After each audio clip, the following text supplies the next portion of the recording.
That way, Mom. Pasadena Junior College. Of course. How'd I get it mixed up like that? Bye. Yeah, they wouldn't know who I'd be jumping for at the track meet tomorrow. Is that what your brother Mac won a medal for? Is that what you're talking about? Won a medal. Mom, when Mac jumped for Pasadena Junior College, he broke the National Junior College record. And nobody has jumped that far since. That's nice.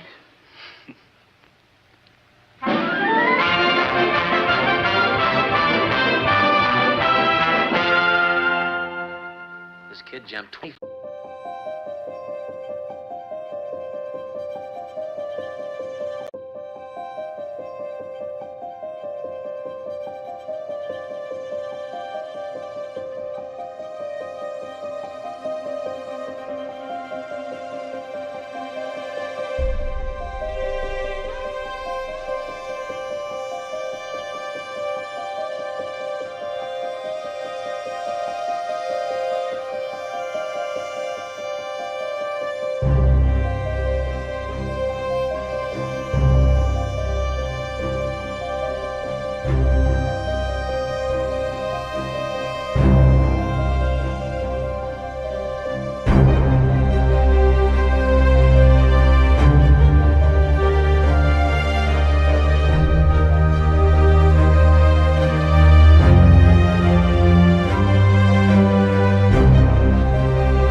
It's what's in the heart that counts. Look at that smile. That's right, Smile. sweetheart. Thank you so much. So happy to be here with you. I'm getting ready to go back to Dubai. They've chosen me for the Goodwill Ambassador, and things just got so. I just came back from South Africa, and it's just been. Yes. I tell you, we thank you for coming on American Dreams Do Come True Network, ADDCT. Yes, ma'am. I know that your schedule is ongoing and busy, but I thought that if we can help in any way, talk about your book that'll be coming out in the future and some of the other things, whatever it is that you're endeavoring to do, that's what we want to do. It's an honor to serve you. Well, tell me, Doctor, what is I know you're humanitarian.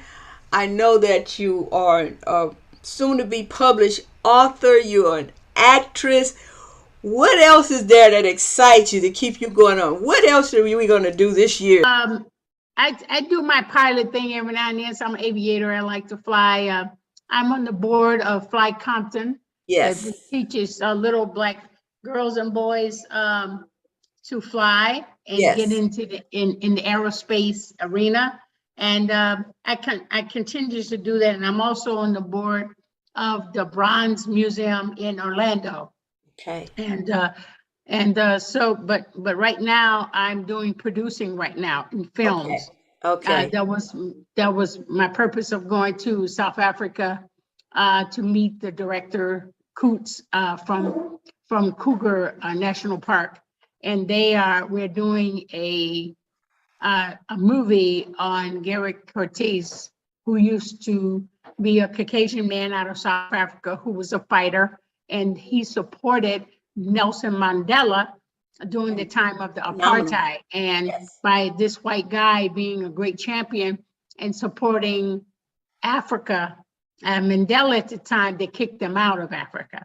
Okay. And he had to come to the United States, and he continued being a fighter. And after the ordeal was over so many years, he returned to Africa. And now this movie has got to come out about him. And also there's also a chance of them doing my documentary, just one of them, about the things that I do today. And now I'm ready to continue doing the movie thing, the productions and everything. Okay. I want to do the Grid? production. Yeah, the grid, and also my new production. I'm working on the script now with some writer called Pure Justice. Pure Justice. It shows how the police department works with the neighborhood, the community, the way they used to. Okay, the right way. And that quest of what you're doing, and I mean, you sure know a lot about fighting. I mean, you yourself personally, with a 9th degree, Yes, ma'am. karate, black belt. Yes. Yeah. I would like to ask you this. People today are faced with so many different challenges, so much beyond their control, and their decisions are messed up based on circumstances. What would you tell someone? How do you stay in the fight? Let's just give a few minutes. How can we encourage them to have some perseverance and some preparation for their purpose so that they don't give up? This is the thing. Everything is gravitated around the way you act and you perform with people. You have to try control, and you have to have compassion for people. And when I say compassion, that means you have to show kindness and respect.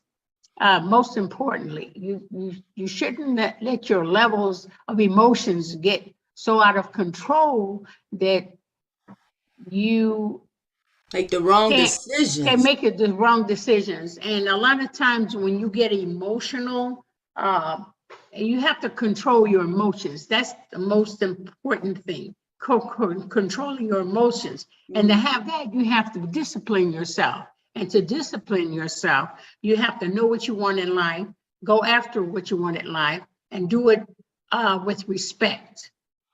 And a lot of people have no control of their respect. There's no respect.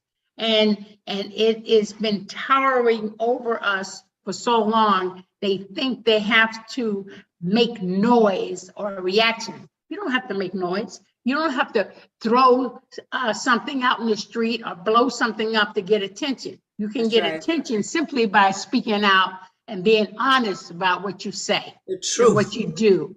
And a lot of people don't have control of that. They don't have control of themselves in that aspect. I get it. And you have to, and a lot of people go with the crowd and go with the masses, and you shouldn't do that. You should be special, and you should stop. You think before you speak. You think before you act. Yes. And people are getting out of control, and they think they're acting like little kids now. Rational. They should act like adults. Yes. You know what I mean? Yes. And you have to think on a rational basis. What makes sense, makes sense. What don't make sense, don't make sense. That's and right. A lot of rhetoric is going out there, and none of it makes sense. So my thing to you you put your creator first, Yes. because the creator controls everything, and they are losing sight of that big picture. Yes. That You is know, so. and they think the COVID-19 is killing us, the diseases are killing us, but no, they're not killing you. You're killing you, It's a whole different. because what is destined for you when you were born, there's a destination time for you to go, and only the creator gives that permission Come for on you to go. now. That's right. So God is in control of everything. And Yes. see, they're losing sight of that control. Yes. You're supposed to sit down and be grateful, be thankful, Give thanks. pray for Humble. trust, Yes. pray for, be humble, pray for trust, pray for forgiveness, pray for guidance, pray for the best thing. And they don't get on their knees and pray. You know, it says that the That is people out of their control. They don't have humble themselves any and pray. concept of Yeah. prayer. I mean, tell how many people pray every day. Come Yeah. on, please, be There's a honest. lot of pride going on, a lot Too of much puffed pride, up, a lot too of much knowledge, and egotism, going the wrong and way, and that's so what kills you. things And are then out you of wonder why control. you got problems, Yeah. because you're not asking to get out of them. And We- they need to go to their creator yes. and go like they go to the supermarket and be just like that. And that's what you want in a store, and you get what you want, you walk out the store. So you need to pray to the creator and say, guide me, Yes. protect me, Order my steps. show me the way. Yes. And just go by your everyday duties, being kind and considerate. You can be kindness just driving a car. If you see somebody in a long line and you see it's a long line, let a couple of people through for a Yeah. change. Come on. Let them by. Give I them think common courtesy. Yeah. It's not going to hurt you. so many It's only people gonna have help lost patience in They this have no patience. trial. And you They've know what? lost it. They And don't you know have what? it. They Yes. cannot afford to lose patience. They can't afford it. That is so They true. don't. They're precious. These people, the creator created people with intelligence, with the will to do, and they're not even using it. You know, I think there's a common sense ain't common, is it? No, it's not. Yeah, they got common sense, but they don't use it, so it ain't common. You know They need to go back to basics, sister. Yeah. Go back to basics. You know what I mean? You know what you've spoken has added so much of recall to those that need to go back to Yeah. the beginning. Go back That's to the right. They have beginning to. and come out and follow the plan. And I thank you, because Dr. Ali, you are a true role model. You have persevered. You have overcome. You know, and you're still going. Yeah. And so for you to come on, you know, this broadcast being filmed in February, they say Black History Month, but every day is Black History. Everybody has a story. Yeah. You know. And you know what? There are, and let me tell you something. When I just came back from South Africa, and I went there to see things, and I felt so thankful for the pleasures that God has given me. Yes. I mean, I can get up and go look at TV and have that go freedom. to the bathroom when I want to. I can go take a shower if I want to. And I saw these people in shacks with tins on the top, with rocks holding the tin down. Their floors are made out of dirt. There are no plumbing. There are no showers.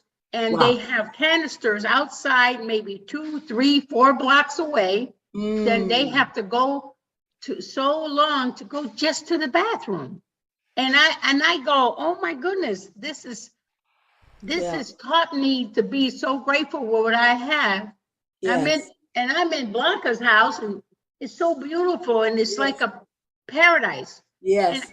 But yet, before I get to you, I can go to the bathroom. Yes.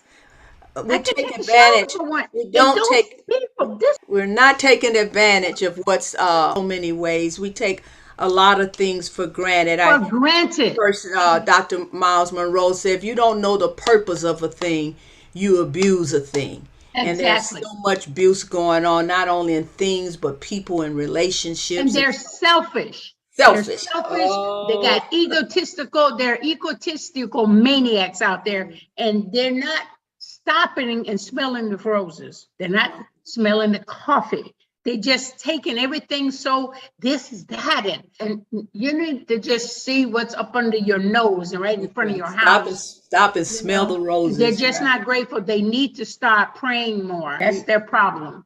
Are you going to release your book in the next few months? What's your Yes, goal? ma'am. We're trying to get it at the end of March. Sure. And when it comes out, it'll be out. And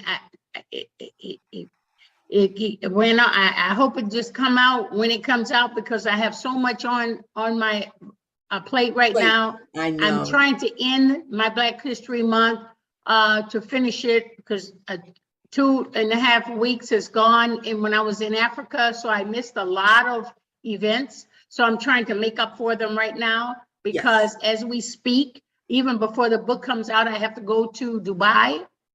They made me a Goodwill ambassador. I have to go to Dubai. Awesome. I'm getting my staff ready as we speak today. That's why I'm having a meeting with Blanca. And I've been praying to God, and God has been meeting me meet the right people at the right time. So be thankful. Well, I hope we're one of them here on American Dreams Do Come True. My dream has come true every single day. I met a man named David, and he straightened me out.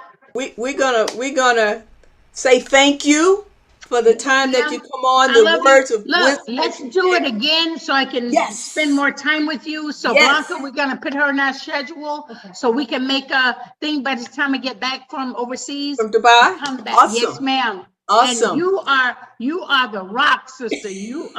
I admire you so much. You're doing so many beautiful things. I got goosebumps. I'm so honored to be on your show. Thank you so much, I'm Queen. so honored to be on. You're such a queen. Thank you, Queen. You are too. Yes, I'm just a reflection of you, baby, because my you God. are the rock. Thank you I so much. I look Thanks forward again, to us Neil, connecting when you come put 'em back. at Coattail. Huh?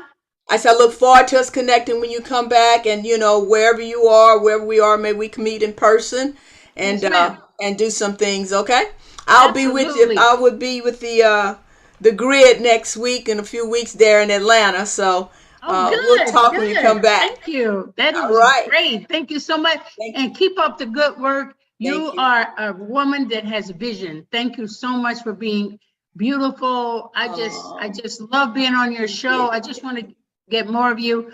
Now that I have Blanca, it won't be so much on my plate. She can help me out a little bit. Sure. And I thank God for Blanca too. So yes, we're going to be traveling around the world taking care of business. Let's do this. God bless you, and peace and safety go with you in your travels, and come back. And for those that you're reaching. Oh, I forgot to tell you something. Come on. I'm trying to respect your time. Yeah, I just want to let you know, by me being in Africa, when Nelson Mandela was released, there was a king that he knew, Mr. Settle, and Mr. Settle passed away not till like 2000, I think, and 4. I'm not exactly sure, but his son, Joe Settle, announced me princess, Nobisa Emma Ali, and they did a little ceremony. And me and Blanca is going to do a show on it about the ceremony and everything. So I'm Princess Nobisa Ali now. Such royalty, I'm telling you. Well, look, that requires another celebration. Yes, ma'am. Also, whatever you want to do, the platform ADDCT, we're here to serve you. Okay. Thank you. And bring it on. Let's get the good news out. We're all about. Blanca, you hear that? Yes. Come around here for a second. I want to show you Blanca.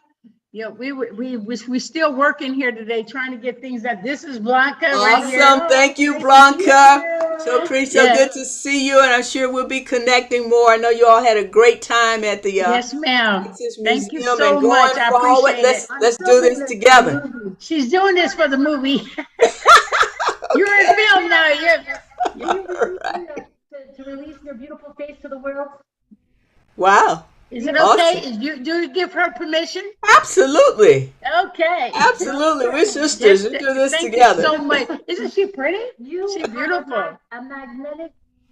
Yes, she does. She looks like an African queen. Oh, I receive it. Yeah, okay, we'll do it. Have a beautiful day. All Thank right, you. you too. God remember bless that, you. Much, Blanca? much God love. bless you. May God bless you. Keep Bless up you. the good work, and I'll call you, God willing, when I get back from Dubai. All right, darling. Thank you. All right. Okay. There you have it. I hope you were inspired and encouraged by the comments and remarks of Dr. Khalila Ali, a lady with a movement that is moving forward, not only locally, not only regionally, nationally, but internationally. Now a princess. You know, I call her queen. She calls me queen. But here, look, stay tuned for our next guest on the new ADDCT Network Television Community Good News. We're not just celebrating Black History Month. We're talking about people who have made history. If you want to share good news with someone, here's how you do it. You can watch us on the Roku televisions, or you can text View Good News, all lowercase, View Good News to. It'll take you directly to our website, www.ADDCT Network Television, where we're live streaming 24/7, 365. Good news only. If you have some community good news you want to share, we welcome it on the new ADDCT Network. Community good news, and one of our reporters will get back with you, and we will get the good news out to the viewing audience to encourage someone. Have a victorious day today.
everybody. I am so blessed, excited to have with me today none other than, I'm telling you, Mr. Gregory D. Allen. I've known Mr. Gregory for a long time. He was in banking when I was a little girl. Back in Baton Rouge, Louisiana, in an area called Scotlandville, which is an all-Black community with a lot of vibrant businesses, which is why I'm excited about having him on. His broadcast will be called Community Economic Forum. You want to tune in to Community Economic Forum because I'm sure in your community there are things going on. Gentrification is just blowing up like crazy. Homelessness is just blowing up like crazy. But guess what? This man has the solution. Gregory, welcome. I'm so glad to have you on. He's a family man, married, just been celebrating, 36 years? 46 years. 46, I told you since I was a little girl, 46 years with his wife, amen. He's a father, the son, and I tell you, has moved around in different businesses and nonprofits and helped government entities and all of that in the Atlanta, Georgia area. So Gregory, welcome. I just want you to tell the audience about who you are, what we're going to be bringing to the viewing audiences on the new ADDCT network television. He's an author of the book, The Power of Positive Thinking. Now, y'all know we need some positive thinking. We getting voices, y'all getting voices, because I don't listen to them, from all over the media. Negative voices that bring about hopelessness, as if it's no solutions. Now, I'm going to tell you my passion before I pass the mic, Mr. Gregory. Having a background of over 40 years in real estate myself personally, I've seen too much wealth stripping going on. And Greg, I hadn't talked to you, but in the last week, there were 3 seniors where they were taking their properties and the land. One lady, this is public, so I can say that, she's 102 years old. Property has been in the family that long, and a development company is coming along trying to take it. Look, you want to hear what Mr. Allen has to say. Come on, Gregory, talk to us, sir. Thank you so much, Pat. It is certainly a pleasure and an honor to be here with you and to share this wealth of information with your audience and with our community. I am very excited about the opportunity to bring Community Economic Forum to your network and to your audience, to our viewers. I think that the information that we're going to bring is very timely. It is important that we start to educate ourselves about the changes in our economy that are occurring all around us every day. We need to hear positive voices about what we can do to restructure and build on the strengths of our communities, something that we have not been able to do or have not been focused on doing for a number of years now. And I certainly can identify with the patron that you just spoke of, losing her property. This is not something that's unique to her situation. It is happening to individuals in Black communities all over the country. That's right. As these neighborhoods are being gentrified, the people who are being most affected are those people who've lived in those communities the longest. So there are many situations very much like the one that you described, and we'll be addressing some of those issues in Community Economic Forum. But just a little bit about me. As you mentioned, I started my career a little over 45 years ago in commercial banking. And I was actually involved in the banking industry for about 14 years prior to leaving banking and going to work for state government. But during the course of that 45 years, I've spent the vast majority of my career working on issues that involve disenfranchised communities. And one of the things that we are going to focus on in the Community Economic Forum is how do we attack some of those problems? how do we address some of the issues of gentrification in our communities? How do we gentrify our communities? Because gentrification is not just a process that benefits people coming from outside the community. If we consider gentrifying our own communities, we can improve them from within and do exactly the same things that these people are doing who are coming in and purchasing up property in these communities. Exactly. So we're going to talk about that. Watch this. And we're going to go in the studio in a minute. What you just heard from the mouth of an experienced expert is what you need to adhere to as we begin to share with you a master plan to curb the problem. Maybe even solve it before it happens. So you stay tuned, and we're going to come back with Mr. Gregory D. Allen, Community Economic Forum, that will be on every week, if not every day, on the new ADDCT network television, where American dreams do come true, so that you right there in your home, whether you're watching on Roku televisions in your living room, your man cave, your bedroom, and the kitchen, you need to stop and listen and get ready to take notes. You can watch us on your Apple, on your Android devices, or listen, or go to the video on demand and hear it again as you hear it, so that we can come together with unity in the community. We'll be right back with Mr. Gregory D. Allen, who also has the business of a mobile notary in the Atlanta, Georgia area, and it's keeping him rolling. Look, God bless you. We'll see you in a few.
The 1970s were both the best of times and the worst of times for African American neighborhoods. Rights that our parents fought for during the 50s and 60s, like voters' rights and civil rights legislations, were passed, along with Community Reinvestment Act, or the Community Reinvestment Act, which assured African Americans the ability to be able to purchase properties outside of the neighborhoods that were traditionally considered Black neighborhoods. one of the things that we want to talk about is how this legislation, or these legislations in the late 60s, the Voting Rights Act, the Civil Rights Act, and Community Reinvestment Act, were significant factors in the reshaping of African American neighborhoods. While many of our communities were considered wholesome and well-knit, well-established communities, many of our younger people and professionals in those neighborhoods were eager to step outside of the neighborhood and to acquire properties along with their white counterparts. As a result of this, and as a result of newly passed legislation that made housing easier to acquire for many professional African Americans, whites began to move to suburbs. And this is what started the press to suburbs, or what is considered now suburban sprawl. As a result, many of the neighborhoods that we considered home and that were wholesome, well-established neighborhoods in the early 50s and 60s were decimated when young professionals decided that they would move away from the neighborhoods and move into newly constructed neighborhoods for upper middle class blacks, or into white neighborhoods that were being converted, or that houses were being made available as whites were moving to the suburbs. So these were things that had a tremendous impact on the transition of urban or African American neighborhoods in the early 70s. What was left in those communities were the people who were most in need of support. Those people who were working in menial jobs, individuals who were on government assistance, many of the individuals who had decided to drop out of school. Those were the neighborhoods those were the individuals that were left in those neighborhoods, and those neighborhoods suffered as a result of it. The neighborhoods have never recovered. And this is what we're attempting to overcome in today's economic climate. We're trying to rejuvenate these communities and reinstill in our people the need for building communities of our own and for establishing neighborhoods that meet the needs of our families and our children. Many of the neighborhoods that we moved into during the 70s and 80s are now completely conversion neighborhoods. I can look back on several of the neighborhoods that were in my hometown of Baton Rouge, Louisiana, in the early 70s. Many of the neighborhoods now have completely transitioned to all African Americans in those neighborhoods. So we know that the capacity for establishing sound, well-populated, well-appointed neighborhoods in African American communities is there. We just have to provide the amenities and services and meet the needs of citizens that live there so that we can attract those people back into the neighborhoods. So, how do we go about doing that? Where do we start? How do we first start to engage our citizens in the concept of rebuilding our communities? We believe it all starts with your frame of mind. We've got to be in the mindset that it's important for us to reestablish our neighborhoods and our tribe. Everybody else is doing it.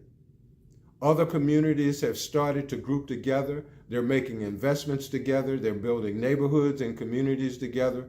We seem to be the only group of people who have still embraced an individual sort of attitude about what our communities should be doing.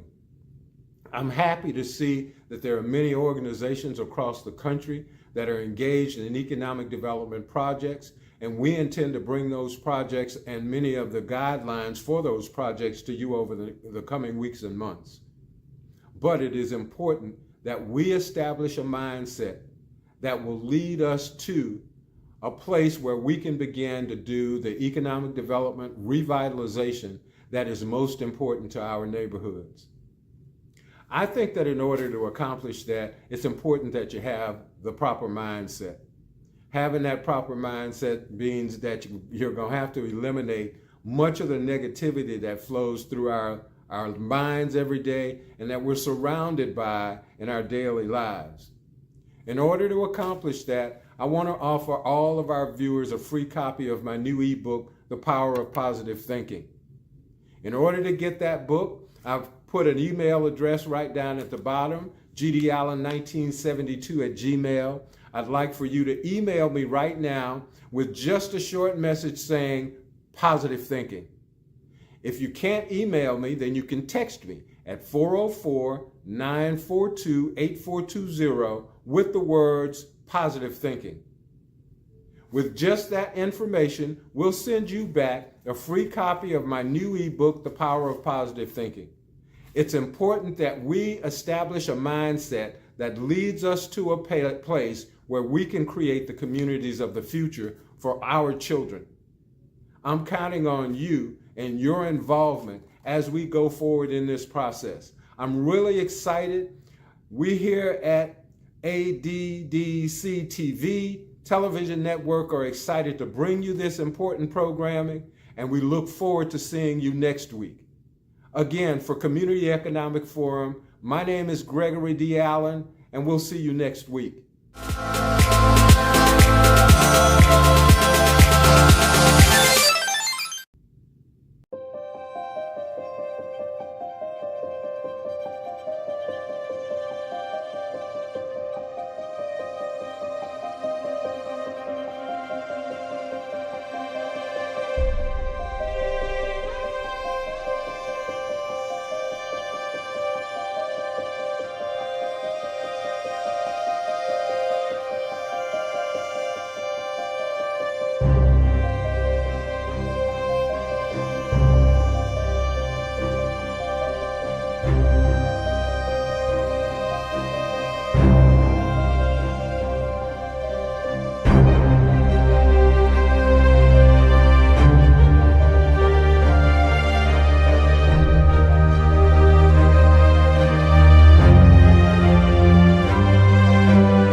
My name is Patricia Gale. I'm your anchor on Community Good News, but today I'm coming to have some dialogue with Mr. Gregory D. Allen. He's the host on Community Economic Forum. Gregory has a book out, The Power of Positive Thinking. He has another manuscript that he's working on to be released in 2024. But you know, the information era doesn't stop. The technology doesn't stop. The knowledge doesn't stop. So we want to bring you the truth as it pertains to real estate and housing and investment. Merrick, thank you. I know you're busy, been out. We've been running. How are you today? I'm well, Pat. Thank you for having me this morning. It's so good to see you. I'm so honored to be with you. It's a great morning. I think that we are just happy to be able to share with our listeners this morning and to bring them some good news about housing and economic development in Black communities. You know what's so powerful for that? As I was checking the other day, we're now on the platform of Roku televisions, Apple Air. We have the potential to reach almost 100 million households. You know, social media talk about followers there. Well, you can't count the people in the households. So our viewing audience is unquantifiable because we're now bringing data coast to coast across the nation, internationally. We have some of our broadcasters there in Liberia, South Africa right now. Some just returned from Germany. And here we are in the United States of America bringing information about real estate and housing. So, Greg, I want you to talk about what your expertise is. Y'all seen his introduction right before this broadcast.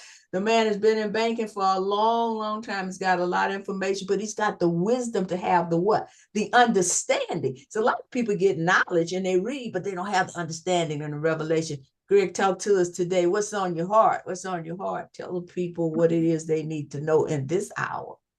Pat, I am just so grateful to have an opportunity and a platform to talk to our people about real estate and economic development. I think that this is the perfect time for the tools that have been afforded us, both yourself and the network. I'm looking forward to being able to reach as many people as we can. I think that God's timing is perfect timing. Yes, And yes. while we have had social media, and as you've mentioned, we've had the opportunity to build followers and to get people to like us and to be able to share videos and what have you.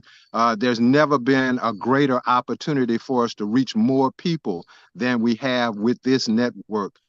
So I'm just so grateful to have an opportunity to share. But I want to specifically talk today about a topic that we've had some discussion about, and that is the Community Reinvestment Act, or CRA. CRA, or Community Reinvestment Act, is a piece of national legislation that was enacted in Congress, I'm going to say in 1972 or 3. But the purpose of the Community Reinvestment Act was to curtail or eliminate the practice of redlining.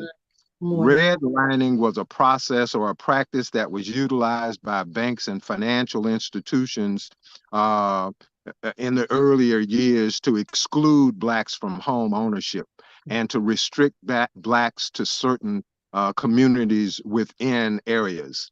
Yes. This is one of the reasons why you have such densely populated Black communities in most metropolitan cities now. It was because those communities were redlined by financial institutions as it related to Blacks. Now you know what, Greg? We're saying back in 1970, 72, and the problem still exists today.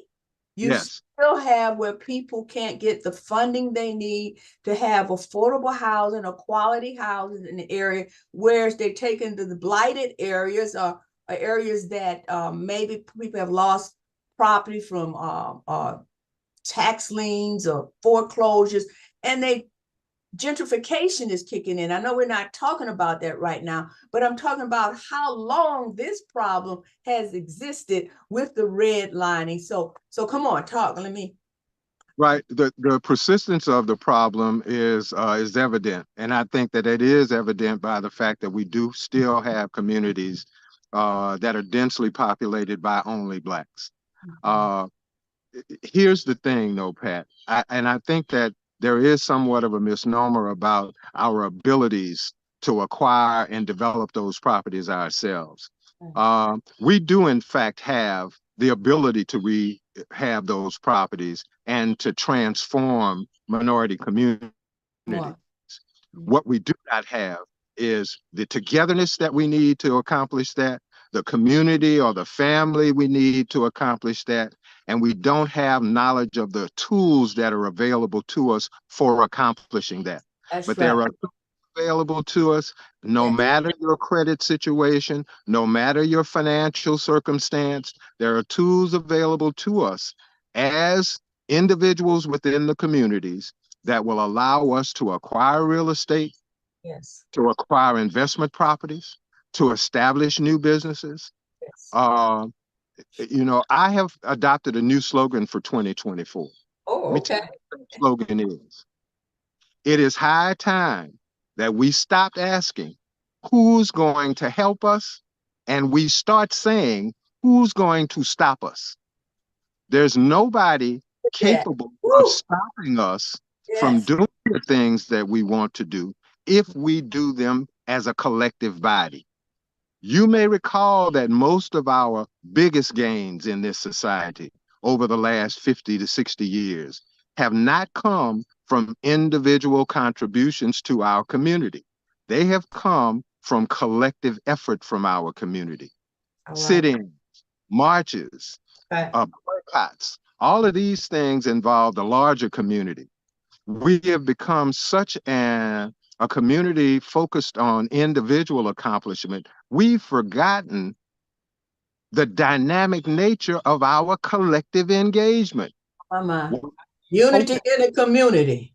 Unity in the community. What I am hoping for is that as we roll out this platform, as we begin to educate people about, you can go and find loans to purchase multi-door properties in Yes. urban neighborhoods, live in those properties, collect Section 8 housing vouchers to support the other people who live in the properties, and you don't have to have perfect credit to do it. Ooh, we see, y'all need to Three, reach out to Mr. Allen and stay connected, tuned to the network, because we're rolling out these segments so that as you're in your mind, like you said in your book, Greg, The Power of Positive Thinking, audience, as your mind is having a paradigm shift to, as what mhm, he says, who can stop us?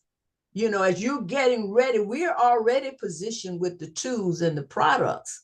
Now, mhm, we're going to bring that to you, but we don't want to bring that to you prematurely until you hear the plan and the strategy and the system of going to the next level. Go ahead, Mr. Allen. yes, but what I'm hopeful of is that as we introduce these tools and as we start to spread this message across the country and through these communities, we'll be able to train more people Yeah, and have other emissaries within the neighborhoods, in the communities, who are teaching and educating people about the same things that we are. But there are programs and services available to us that we can avail ourselves of so that we can start to recapture our neighborhoods. And exactly. that's the goal of Community Economic Forum. And I think it's the goal of American Dream Do Come True Network as well. Exactly. We're on the same page. We're in that oneness and we're bringing that oneness to the viewers. Now, I'm sure there are other entities. In fact, I know of other entities and they have the same goal, but we need to learn how to collaborate. As you Yes. said earlier, let's get the collaborations together. I have offered the network to those. We just signed an agreement where we can have almost 75 different studios nationwide. So we'll come to you. You know, at some point, we couldn't do anything because of the pandemic, and that's how we started virtually. But we graduated now. We don't have to just do what we're doing now, this Zoom. I'm This is true. excited about that. But where he says we can teach and learn, you know, we will be presenting to you where you can sign up for these particular empowerment workshops Mhm, so that you can learn more about how to, when to, where to, and look, mhm. let's possess the land. Greg, let's go ahead. Go ahead and talk about a little bit more as I was reading your book and we talked about the publication that's coming out, you know, as an authoritative influencer Mhm. as it becomes to economic development, we got to open our mouths more. We have to Right. use our voice more. And so that's why I'm really thankful that the Lord entrusted me to this platform, a vehicle to launch individuals as yourself about your book and about what's happening, because there's not enough good news. That's why Yes. we have a segment, community goodness. Everybody, interest rate, depression. Look, more millionaires were made during wartime. Hello, somebody. Right. Well, And you're you don't know absolutely what's right. going on, but it's Greg, come on. I don't want to take up Well, your time talking. you are absolutely right. And all of those things that we're talking about, all of the advancements that we're talking about, do begin with mindset. We are as we think. We do what we think we can do. Mhm. And, I've always felt like this: the man who believes that he will never accomplish all of the goals that he sets forth, and the man who believes that he can accomplish anything that he sets his mind to are the same men. They just have a different mindset. Mindset. I believe that if you teach yourself to be positive about the things that you're doing and to not focus on the things that you cannot control, that we can move forward as quickly or as slowly, or as quickly as we want to, or as slowly as we have. Right. And the ones on the slowly that we have, this broadcast is not for them. No, it is not. No, this is strictly a moving forward broadcast. Already have left lunch. Look, those of you that are viewing, whether you're viewing it on the Roku televisions, your smartphones, your Android, your Apple devices, the internet, we're streaming 24/7. You should go back and replay this broadcast. It's in Mr. Allen's video on demand on the Consumer Economic Forum, because we got to hear the good news to drown out all the negative and bad news. Now we're going to talk a little bit, I want to talk about these CRA places, centers, headquarters that are being put out, because the banks that have money, the lenders that have money, I don't know if y'all heard what he said. He said, regardless of your credit, in some cases, you acquire real estate. So there's monies to go in these rebuilding the communities. Let's talk just a little bit about it. And we know we're going to wait till you finish the book in January to start more. Why? Because we want to be more equipped to empower and equip you all. We've got a segment on the network. I know a lot of people have probably zoomed out, but we've got a pay-per-view where you'll be able to sign into his course and hear from wherever you are, or you can come to wherever we are. Okay. The supply and demand right now there, but there's a demand for housing. You've got the homeless, you've got the disabled veterans, you got the immigrants. Come on, somebody. You got those facing foreclosure, you got those that got raised, you got those that going through whatever problem they're going through, large in the family with children and birth, school districts, divorce, all of that revolves in housing. God not making them a real estate. That's true. And so I hope that you will make up your mind to allow us to help you. The name American Dreams Do Come True is prophetic, because we want to change these nightmares into reality. And we have the products and systems to do it. Greg, talk a little bit about the CRA. Some people don't know what it is. Let's share a little bit on that. I think that's...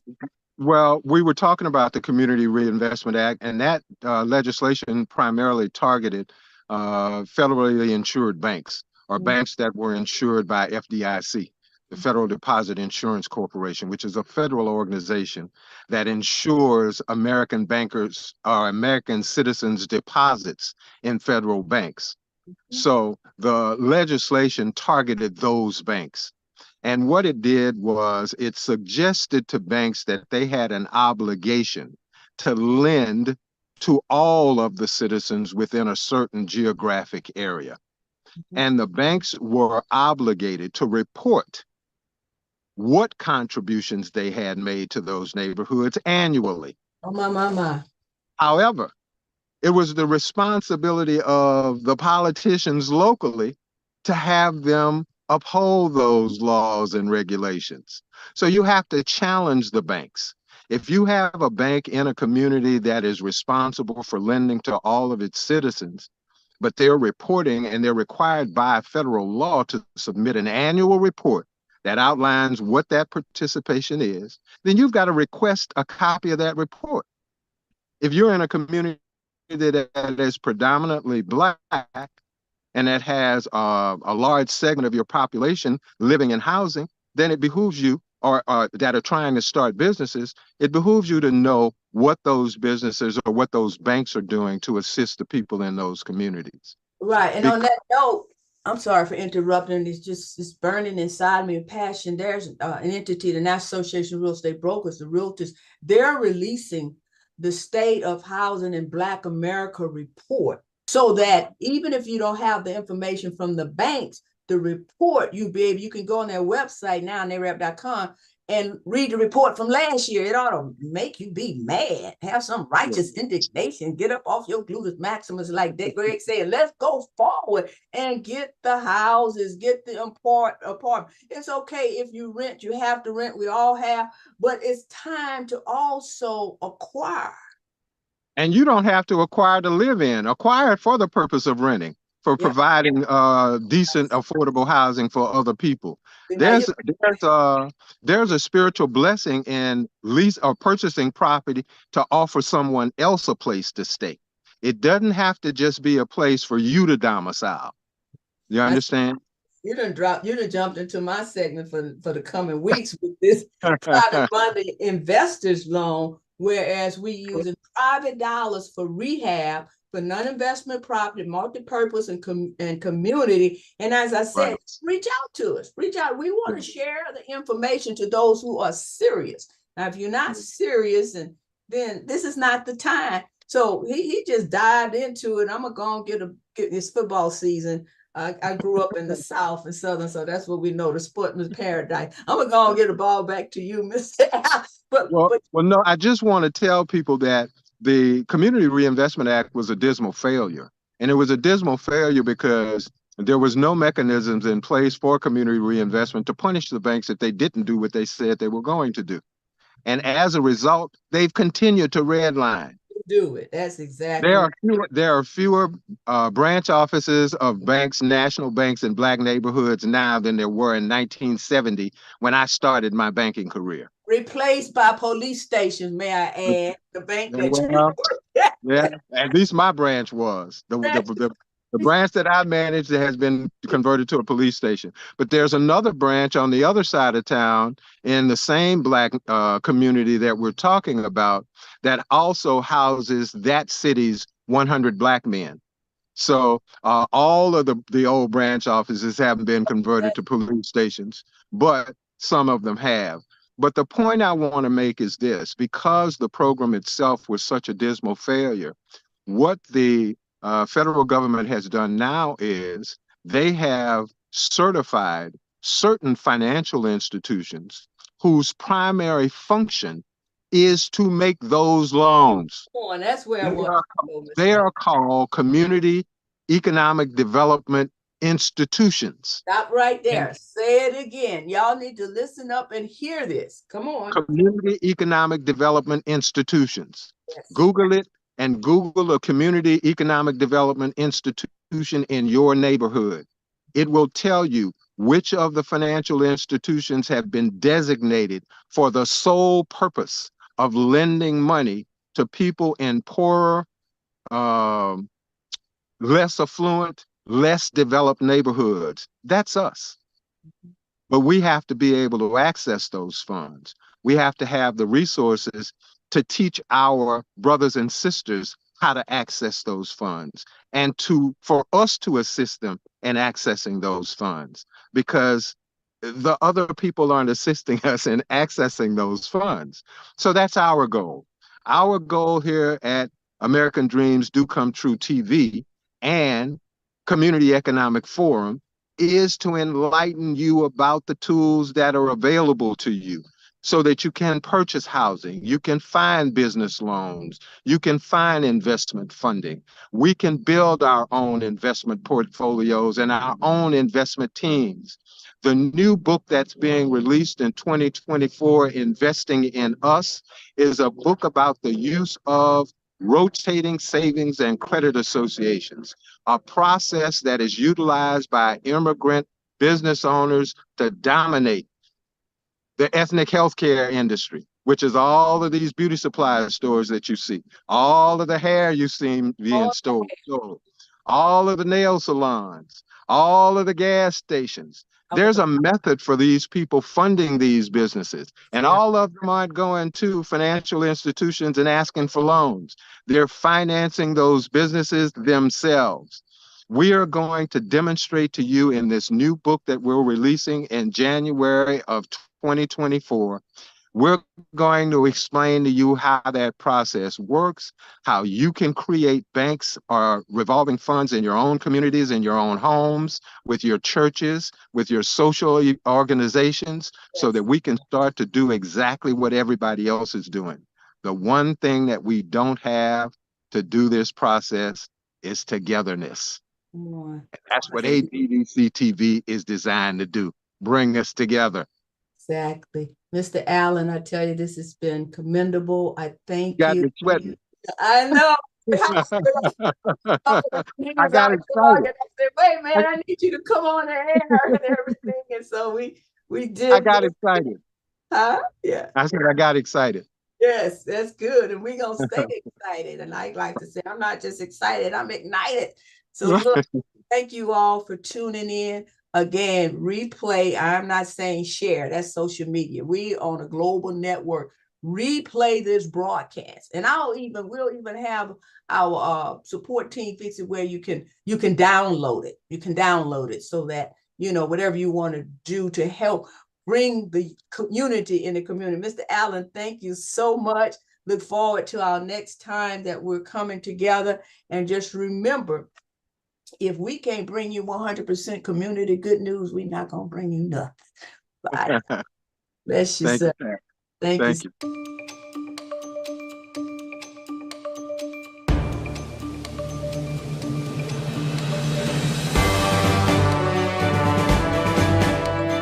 So there you have it. I've been on the set. We've been talking for hours. Mr. Allen, Gregory D. Allen, and myself. He was in banking. I was in real estate. So, the two go together. And we've been just having brainstorms on how we can empower our audiences, our viewing audience, and different entities that are interested in coming together to purchase this real estate. So take care. Look. Continue to watch us. We're streaming 24/7, 365. Dial in 1-888-450-4955. And we'll set up appointments with you. Get Mr. Allen's book. You see it on the screen, The Power of Positive Thinking. And let's do this. God bless you now. Bye.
Hello, everybody. Welcome to another segment of Community Good News right here on the new ADDCT Network global television platform. I'm honored today to have a trailblazer and a special guest. Oh, look, you want to get your pen out. You want to get your ears open. You want to get your eyes focused as we prepare to bring on Miss Libby Anthony, who's not only an author, she's an entrepreneur of many decades. And so I want to tell you a little bit about her. Of course, it won't do any justice, but you know, we've been highlighting authors for the month of February, and we will continue this because it's been going so well. And Miss Libby is right there in the ATL, Atlanta, Georgia, almost now known as, they want to say like Hollywood, but she's been there for so long. I tell you, she's like a pillar in her industry. She's not only, she's a trailblazer, but she's a voice. And I so appreciate Miss Libby for putting her history of experiences in publication.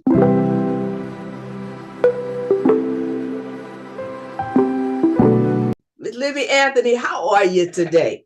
I am so wonderful. Thank you so very much, Miss Patricia Gale, for having me, Ambassador Gale. Well, you know, if anybody can help share the Ambassador Good News, I think you would be one of our ambassadors. I truly try to be. Because of what you said. You know, one thing I read, and we may be getting a little ahead, but one thing I read that really blessed me that you wrote, you said, when we know our history, we can successfully plot our future. That's exactly right. Just would love to take credit for that. But if I recall correctly, it was Malcolm X who gave us that wisdom. Okay. Well, we appreciate that. I'd like to just be a vocal person that passes along that information, and at the same time pass along a bit of the history that dwells close to our heart, so that we can recapture some of our traditions, or at least understand our traditions. Yes. And build on a strong foundation of cultural awareness, cultural history, and entertainment history. All outstanding. You know, her business, Cope, has celebrated 40 years in the entertainment profession. I mean, in the day before there was hip hop, in the day before it was all of the electronic social media, Miss Libby was plowing the pavement and opening doors for entertainers and groups that come in and book all over. So I want to tell you a little bit, and then we're going to allow her to just continue to share her heart, because nobody can tell your testimony but you. And just the title of the book, Atlanta Entertainment History, Juking in the A. It tells the story of it all. You know, as a Black cultural city, mega city for so long, the history in Atlanta and the entertainment industry, I don't think it was justice was done to it until you wrote this book, and still being done, because those that are out there now, you know, we all have a legacy and a foundation we have to grow on. And what you've done is pin this foundation, even back before the riots and the Jim Crow law and all of that. Look, you have brought, I can't wait to finish reading your book. I've started, but I want to finish it. Ms. Libby, tell us about Atlanta Entertainment History, Juking in the A. What inspired you to write this publication? Actually, you mentioned COPE, and back in 94, when we started COPE, which is an acronym for Club Owners, Promoters, and Entertainment Entrepreneurs and Executives. Yes. COPE was founded with the concept from unity to empowerment. So if we felt like we could gather Black club owners and event promoters and artists and those in the entertainment field together, we could plot a path of economic empowerment.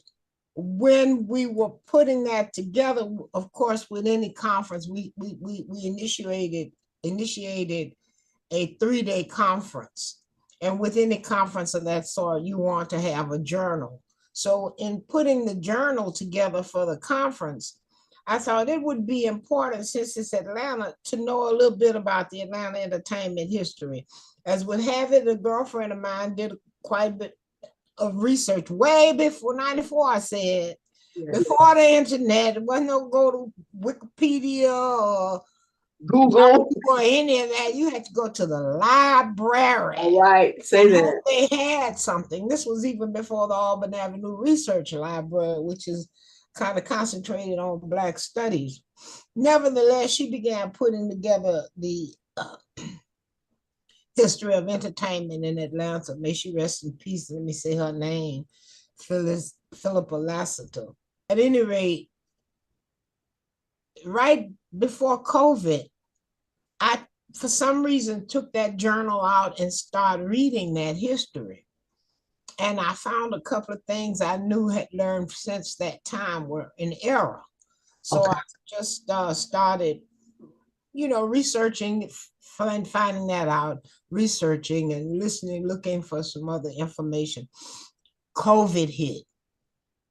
I'm a booking agent. I'm a national booking agent of celebrities. Nobody going nowhere.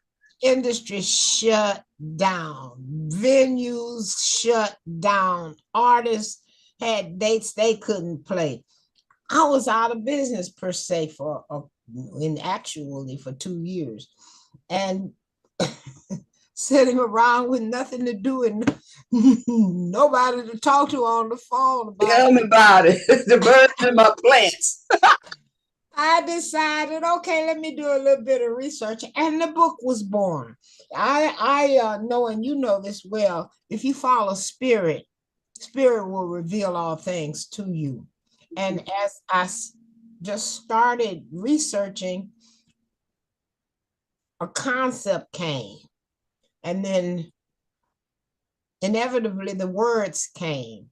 And because we do have the internet, I was able to do quite a bit of research so that when I went to the library, I wasn't starting over any of the history. Let me interrupt you. You said something very significant. You said a concept came, and then the words came. The words came. I think some people that are aspiring to write and may not have started, that have a concept, to adhere to what you just say. Okay, go ahead, continue. Right, yeah. And that's very important. If you have a concept, I like to say this, Pat, I work from the spirit. Yes. And if you have a desire, we know desire is a thought, an idea that comes from the big sir, that comes from the universe, our God, our creator, our universal force. That comes to us. When it comes to us, it is equipped and ready to bring all the elements. All you have to do is this is where I believe. Now, everybody else gonna have their own thoughts about it. That if you open yourself up, the thoughts, the way will come.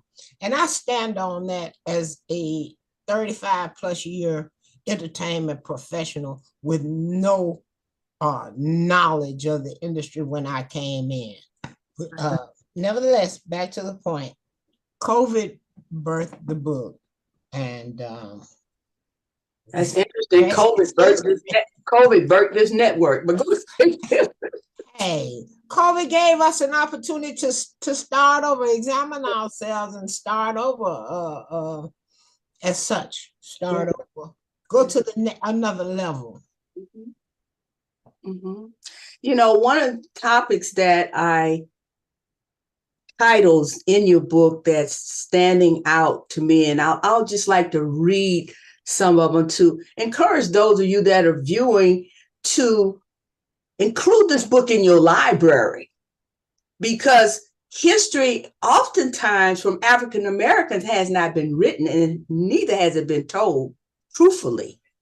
And inclusive of all of the significant milestones. So I like the soul of the A. And, when you talk about strategic partnerships, and even as you mentioned earlier, about the economic part of the industry, of the entertainment industry, of the productions, rap back in the beginning, adopting a home legacy.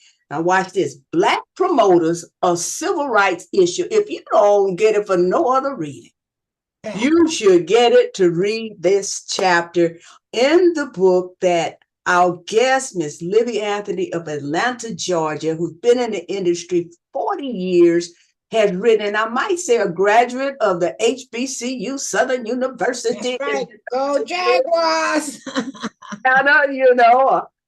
Delta Sigma Theta, Sarah. So she's got history and legacy that I believe will help heighten and enlighten those of you that are inspiring to go forth. Let's talk a little bit about the struggles, if I may say that. We know the one you mentioned about in COVID, but what about these entertainers and people that you helped back in the day that didn't understand contracts, that had an art, had a gift of talent, of comedy, of singing and writing, and you were able through your IPI bookings to bring them together? What are some of the things that you help them to overcome that may help others that inspire to stir up the gifts within them? Well, entertainment is probably a three-pronged animal business.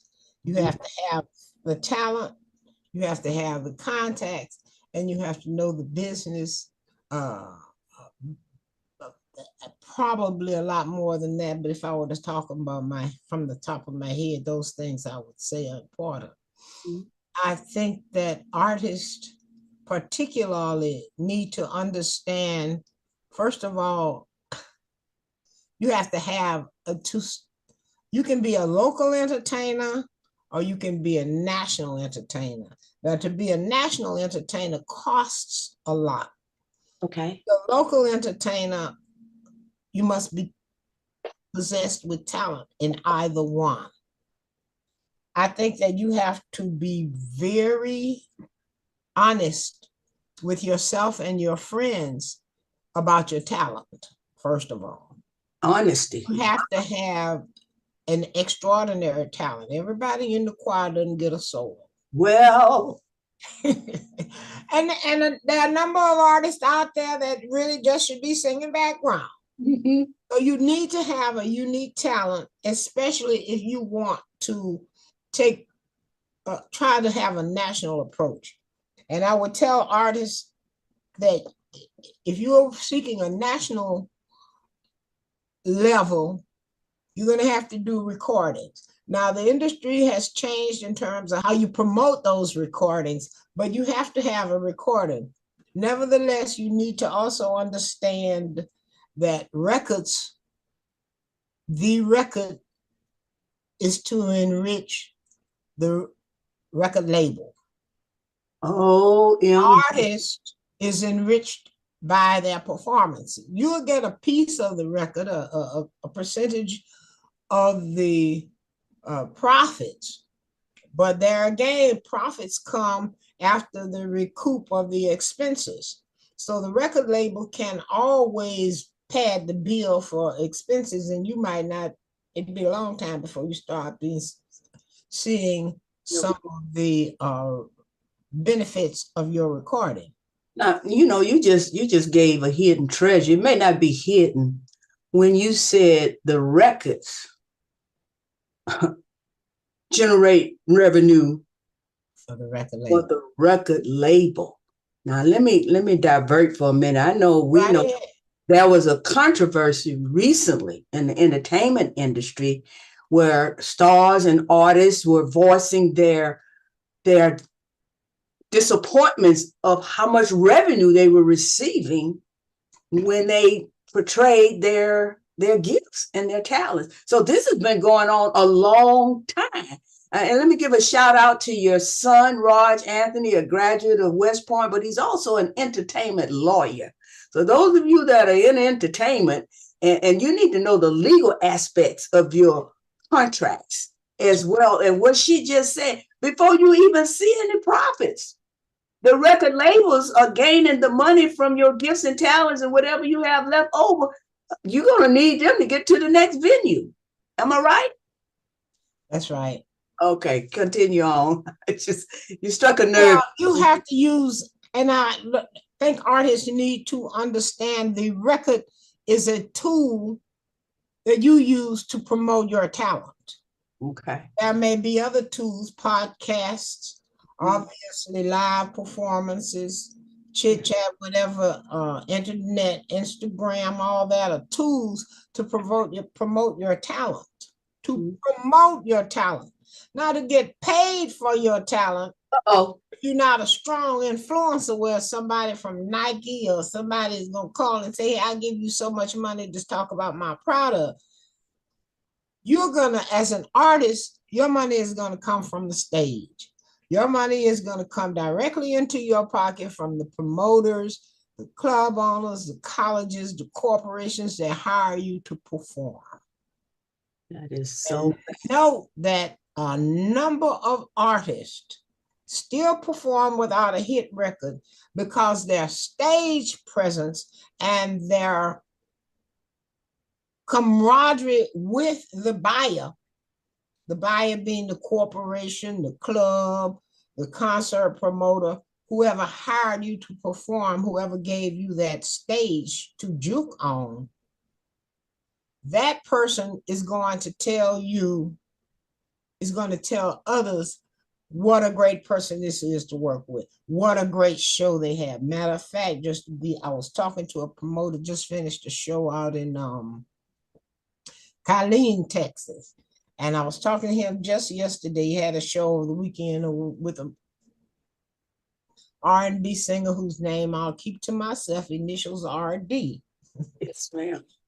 And he was telling me that the show was all right, but the gentleman's entourage was so nasty and so out of focus to everybody, from the limo driver to the hotel to the sound guy, to him, the promoter that was paying them, that he would never hire them again. My goodness, the business aspect of it. The thing about that, he won't hire them again, but because he told me this and what a terrible experience he had as a buyer, as the man with the money, I won't promote the artist again. I won't. And when I say promote the artist, I mean as an agent. An agent, I understand. Yes. The buyer will call me. I'm trying to do Shaka Khan at such and such a date, such and such. Well, here's the price on Shaka Khan. Shaka Khan can't do it that day. Well, who can I get? Well, let's just look at in this price range. Here's who you can get. And I may throw out Stephanie Mills or whoever. But, and I wish I had started that with a male example, because I can't say this guy, because I know, first of all, it's going to be a bad experience. And when I say and suggest him, I am promoting him and his business. And that falls back on you too, right? Yes. If you were to do that. There are a number of artists I just will not. Now, if the buyer calls and say that's who they want, I'm not crazy. I would tell him what the situation may be. Give a disclaimer. I am going to get the money. Give a disclaimer. With a disclaimer. Yes, yes. Yeah. You know, I think that is very intricate information that those in the entertainment industry needs to know. Again, our special guest on Community Good News right here on the ADDCT network television is Miss Libby Anthony. She is a trailblazer and an author, and that which you are hearing, you should also read in her publication, which you can get on Amazon.com. May I say, we're going to take a break and we're going to come back and continue this conversation with Miss Libby Anthony. Stay tuned now.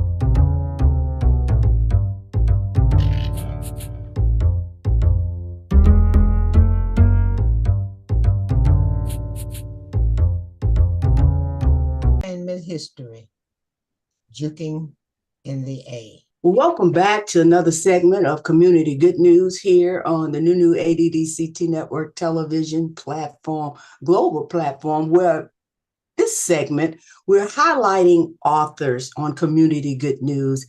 And again, I'm so honored and blessed to have Miss Libby Anthony, a trailblazer in the entertainment industry, whose book is on Amazon.com. I tell you, you need to read the history of the entertainment history, the foundation, so that as we grow, as we're learning, as we're listening, as we're reading, we have an understanding of the lyrics and the words in the music. Now, I know there's some music in this hour. I'm going to be transparent. I can't tell what they say. I have to go with it. I don't know what to be saying. But back in the day, when they wrote music and the artists and the entertainers, there was a message in the lyrics. But let me go back further to music as they used as the slaves, a form of communication, a form of telling the other persons working in the fields what's going on. Miss Libby, welcome back. You are sharing such inspiring wisdom, words of wisdom and knowledge. Let's talk a little bit about how that music is a message back then and bring it on up to the culture of today. Wow. As I explore in my book, Atlanta Entertainment History, Juking in the A, which is, we use the word juking, which comes from Africa. The word juke was brought to Africa by people who were eventually enslaved. Not slaves, they were people who were enslaved. Come on, make it plain. And to juke was always to dance. And when they came to America, they kept the tradition of dancing. They danced, Africans danced on all occasions. They had dances when the crop came in, dances when there was a baby born, dances. And of course, to dance, you had rhythm. And the rhythm was always percussive, began as percussive with beats on whatever was available. That was brought to America, and the drum was brought to America. They would fashion drums out of animal skins, etc. At any rate, these drums were used often to speak to people in villages, farms near and far as the wind would carry that vibration. And to such point that you will recall drums were made illegal to enslaved people. Tell a story. They could not drum because they found out that these drums were speaking to people on other plantations.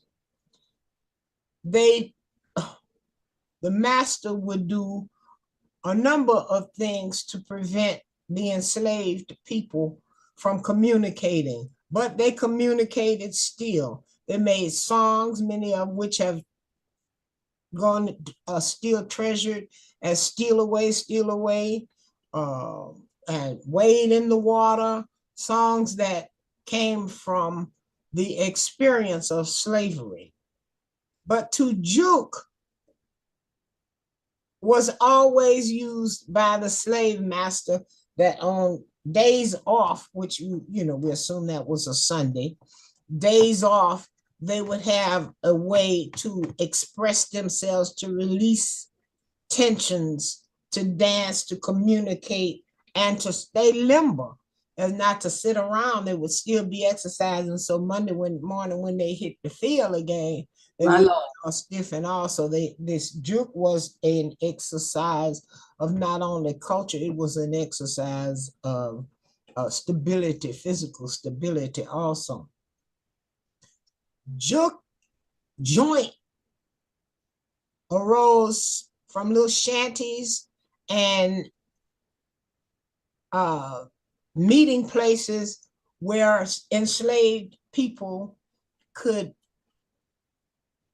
dance, be percussive, say, sing, and oftentimes joins each other. The lyrics were always personal, expressive, personal. Then after such point that slavery ended, the people moved from plantations and migrated into little townships such as Atlanta, where there was work, but they still were able to find places to gather and juke, dance, sing, and socialize. Some of the first businesses Black people had in this country were juke joints, where they could employ and invite people over to their little barn or their little shed Yes. to dance, etc. These, as things progressed and people began to communicate beyond this plantation and that plantation, get on trains, and the railroad was built, then music began to spread around a little bit more. You imagine this is still before radios. My. Yeah. So juking became a cultural, and juking is a cultural foundation of our people. It is an economic foundation, entertaining foundation, and there's always been a place where people could come and meet, whether it was for political, you had the church and you had the juke joint. We often say as many people go to the juke joint as go to the church during the week. All right, that might still be the same today now. Yeah, nothing changed but the date. Nevertheless, and this is how Coke was also birthed, because we figured that if we could network clubs again, that they would be empowered not only to speak to the youth. We actually had a program called Youth Votes, where club owners would encourage patrons to vote. But that has always, the club has always been a foundation, and the juke joint has always been a foundation of our culture. I was at a conference years ago, a communication conference with people from around the country, leaders from around the country, and a gentleman from Los Angeles, from California, I think he was from the Bay. When we were giving our history in one of these sessions, and he said, when he heard the history of our name, he says, "Oh, I know your family." I'm like, "How do you know my family?" And he's Greenup is the family name. And he says, "Well, Mr. Greenup, your uncle, used to bring money to the from New Orleans. He'd bring money to the border, to the state line, to get Mr. King out of jail, Reverend King out of jail." I'm like, "No." Well, then I come to find out that that was the club owners and promoters were a great source of capital for the imprisoned, the freedom riders, etc. And they had an underground, as such, movement to provide cash, needed cash, you know. Yes. Now that today, when you say underground, I know in Atlanta it talks about, underground in Atlanta, but also what you just mentioned was how people came together, the meeting places, the gathering places, and pool their resources to help those that were trying to move forward or moving forward to keep going forward.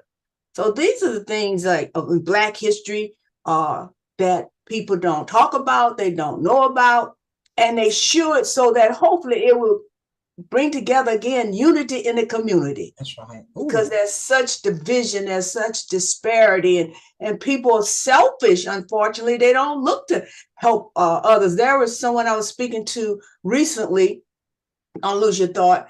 And we were supposed to take a trip, and they said, well, I'm not going to be able to go. And I said, well, I understand. They said, I just bailed 2 people out of jail.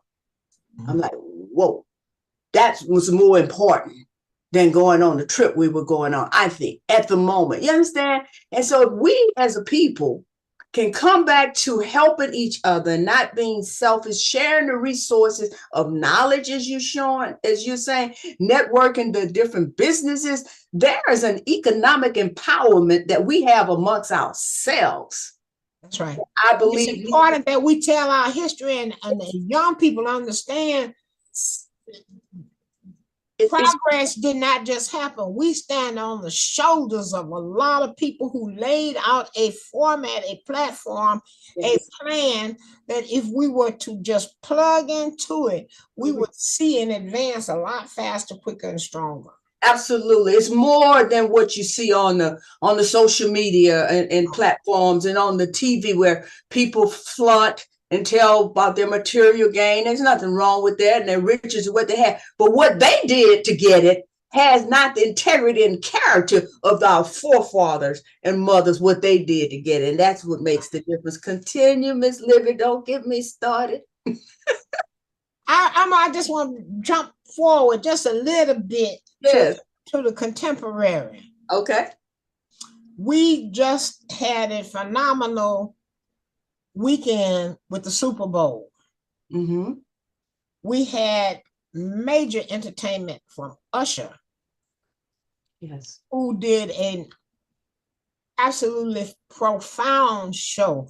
Not only did he recognize and project all that, a lot of what has come out of or is coming out of Atlanta, but check this out, how profoundly deep the young brother's show went. He knows on whose shoulders he stands. He did the cape in honor of James Brown. Yeah. The glove in honor of Michael Jackson. He had the swerve of Marvin Gaye. He understands and the guitar of Prince, and there was so much symbolism in his performance. While he did embrace his friends and bring them up who are outstanding, he presented the foundation of his culture, his talent. And I highly respect him for not only understanding it and knowing it, but respecting it and bringing it forth. I hope in the next few days, people will concentrate a little bit more on some of the symbolism and the appreciation he expressed to artists who came before him. He may be great for that reason because he knows, as we speak of foundation, because he knows and appreciates. That's the foundation that we, hey, everybody, a number of people can sing and dance. Chris Brown does it, but he ain't Usher. Mm-hmm. So I don't say that disparagingly. I'm just saying I could see Usher having a profound understanding of his foundation, of whose shoulders he stands on, and not only knowing, but expressing it in his performance. That's phenomenal observation that you have just brought to our audience attention, because many of us may not have seen it the way that you just spoke it. And so we're going to be replaying this broadcast throughout the month so that when they go back and look at it, they can see that. And we're not supposed to forget where we come from. That's right. We didn't get nowhere. We are by ourselves. Embrace it and love it. It makes us stronger. Yes. It makes us stronger. Yes. Gentlemen, and you read in my book about a gentleman whose dad was a slave, came here, was Atlanta's first millionaire. How did he become a millionaire? Barbershops and shoe shine parlors. All right. Cutting people's hair and shining white folks' shoes. Oh, my, tell the truth. And he was the first Black millionaire in Atlanta. So many stories about it. Let me plug my book for a moment. Yeah, that's why we're all here. Plug it. But so many stories here of the history of Atlanta entertainment. we know Gladys Knight, we know Usher, we know Outkast, the more current people. But did you know that Ray Charles got his comeuppance? He was a local band, playing around the region, clubs, the club, juke joint, chitlin circuit playing.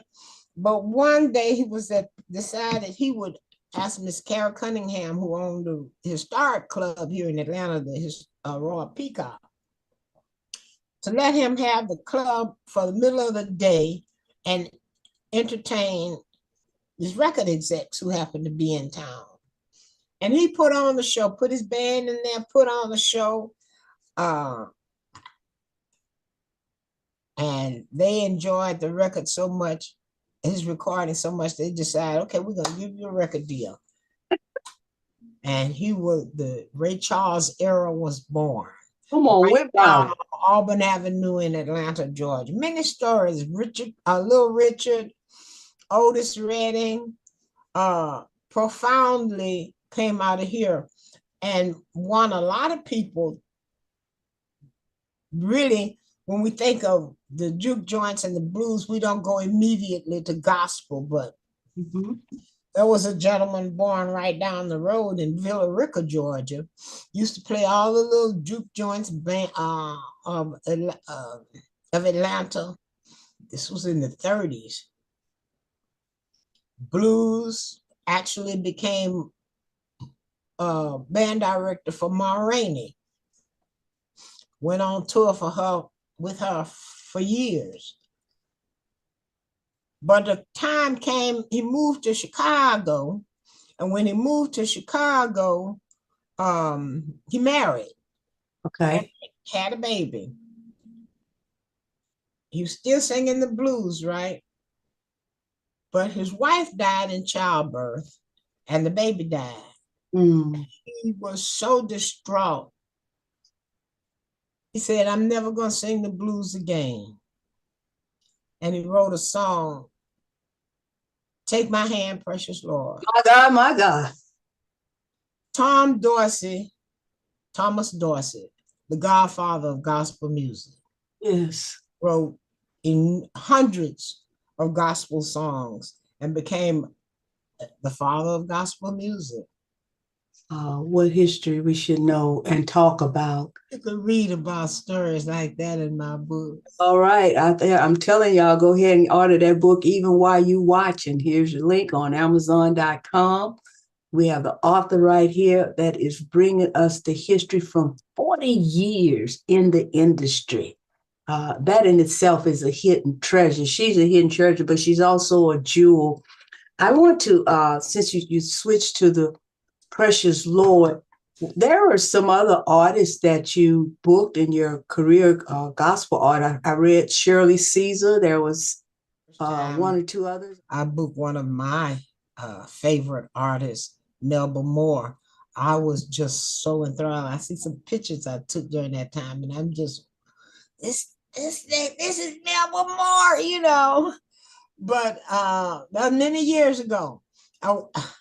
Shirley Caesar, I booked Shirley a number of times. But as I was starting, I think I was telling you this when I was starting out, I ended up backstage with her and I was introduced to her years ago. She had just come off stage and she was like, take this powder my back. So I powdered the back of Shirley Caesar.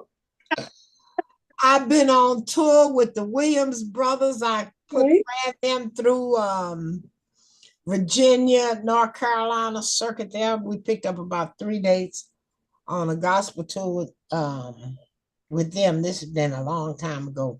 But over the years, I've had the pleasure of working with jazz greats like Ahmad Jamal, Freddie Hubbard, and blues icons like Taj Mahal, R&B, plenty of R&B, all the way from the Shy Lights to most recently Stephanie Mills. The Manhattans. Yes. I like to say, but even before Verses with Earth, Wind, and Fire in the Isley. If anybody remembers that versus one of the COVID broadcasts, born out of COVID. There was a verses that had Earth, Wind, and Fire in the Isleys. I had booked that show a few years prior at Alabama State University in Montgomery, okay, with the Earth, Wind, and Fire in the Isleys. I had a number of years. We booked everybody there from Waka Flocka Flame. We do hip hop.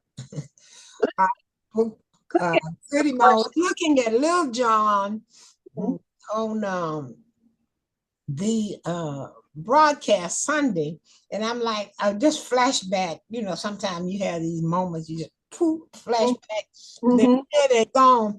But I thought about when Lil Jon first started out. I think we sent him on a gig to somewhere in Mississippi, and we had to provide, my brother, we had to provide promoter had to provide transportation to Mississippi. Yeah.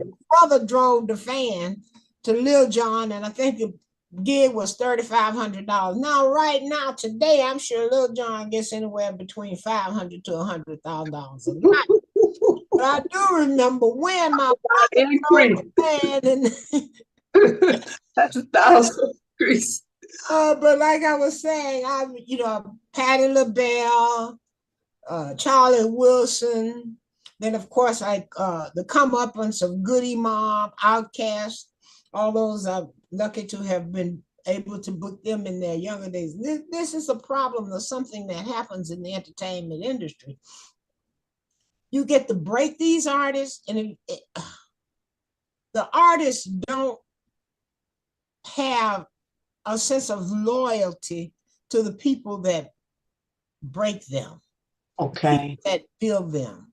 And that is a strong, you'll read about it in my book. It's something that's been going on, particularly in the Black community. I don't know about the white community or any other community, but I do know that particularly in the Black community, you can build an artist for years, provide fun dates for them until they reach that stage where they are appreciated and known by the other audience, at which point they divert all of their attention to the other managers and agents who them with people who look like them. And the bag is bigger. And the bag is bigger. But, and nothing wrong with the bigger bag. But come back sometime. Don't forget the one that brung you. Right. I'm reminded of the come back to the one that brought you up and say, let me do something for you. If I just host a show for you, yes, I have to come always with performing. Just say, I'm gonna be there for you. Use my name to make you some money now. That's so important. And you remind me of, there's a story in the Bible where Jesus went after one lost sheep. And then when he performed miracles to people, only one came back to say thank you. So what I'm hearing you say, just one of y'all come back. Just come back. Thank you. And I think all of y'all come back and go back to the one that brung you.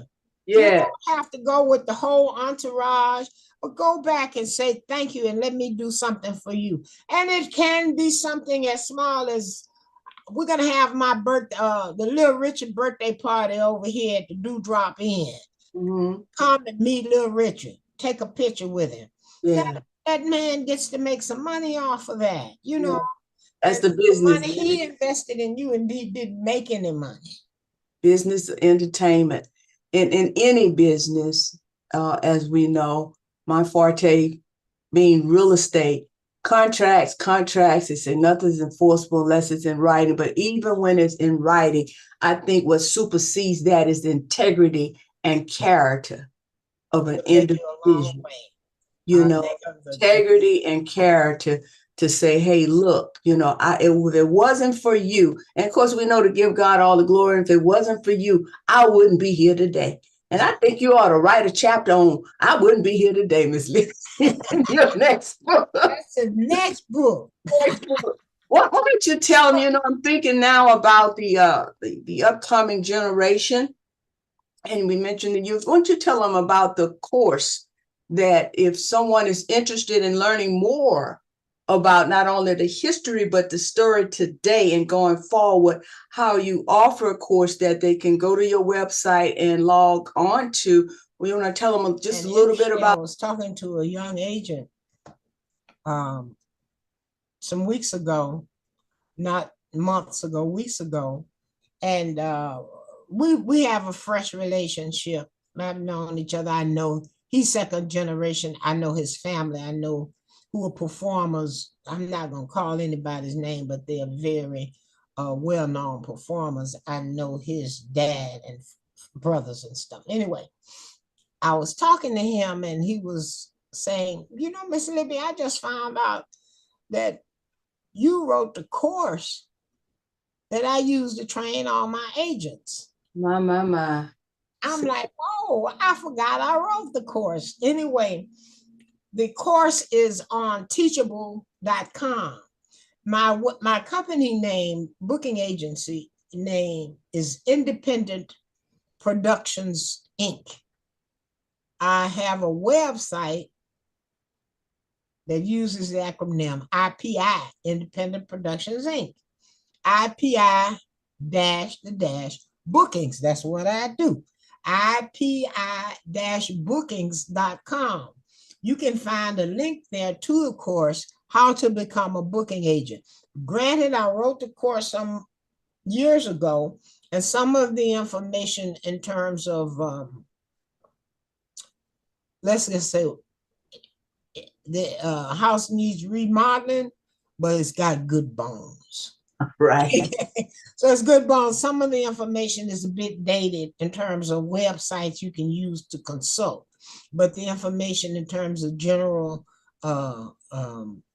instructions is quite valuable if you want to become a booking agent. The link is at my site, ipi-bookings.com, and it's a course on how to become an entertainment agent, available at teachable.com. Sometimes you forget what, you know, you're just so busy trying to get to the next place, you forget what happened behind you. I wrote another handbook that is still available online. It's the College Concert Handbook. I used to do a lot of concerts with college campuses with the student government. And I realized, you know, as young kids and even some administrators did not have a full knowledge of how to produce a concert. Good bones still on how to produce a concert step by step. And that's available on the website. You can find it, College Concert Handbook. That's the name of it. Okay. College Concert Handbook. I want to thank you for coming on, sharing such valuable wisdom and knowledge. Thank you very much for having me. I hope I have honor and pleasure. I think you have shared light that needs to be shown and given techniques and wisdom to those that are coming. And also believe that information you shared is causing a course correction for some that are out there in the entertainment industry or wanting to be, because lots of times they didn't have the book, they didn't have the manual, they got out there, they lost a lot of money. Mm-hmm. But what you have brought to the audience at this time is, I believe, pivotal. And we're in the beginning of the year. So we need to continue to run this to get the information out. Hey, I want you all to reach out to Miss Libby Anthony. Her information, contact information is on the screen. And she's still doing bookings. Available. She's still doing bookings. Entertainment for all occasions. And in all genres. I want to say also the comedian Country, was it Country Wayne? I saw Country Wayne, yeah. DC Young Fly. DC got a he is funny. DC got a TV show. I booked them to all them kids. You know, I'm always there in the foundation, you know, often at the foundation. Yeah, they grow up. A few of them stay in touch though. All right, Queen. But let me say this too. One last thing. Come on, you good? Be on the lookout. We are working on a documentary from the book. So wish us well. We do. Don't wait. We know that there ain't nothing we start we can't finish. So Right. we are in the process of producing.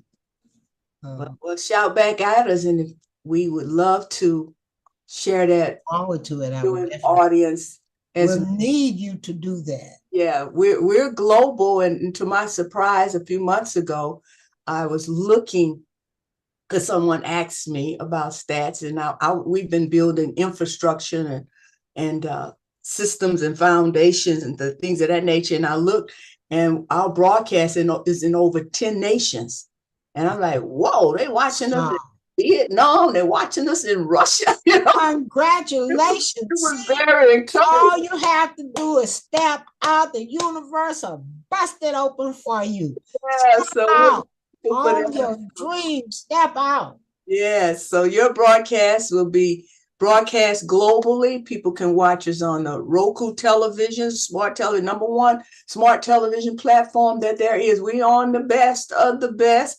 And we also have video on demand. They can go back and watch the replay under Community Good News. Our website, www.addctnetwork.org, stands for American Dreams Do Come True. .org, and it's streaming 24/7. You can watch it on any Apple, Android device, video on demand. So we want you to watch Ms. Livy Anthony and this interview on Community Good News as we're highlighting the authors that have had the pen of a ready writer. Bye now. Thank you. You're welcome.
I'm James H. Carpenter Barnes, and I'm inviting you to join us on Your Spirit Life. This is a program where we explore spiritual life principles. These principles enable us to unlock the God potential that is contained within each and every one of us to live an extraordinary life. It's an exciting program that will be a blessing to you. Join us, Your Spirit Life, right here on this channel.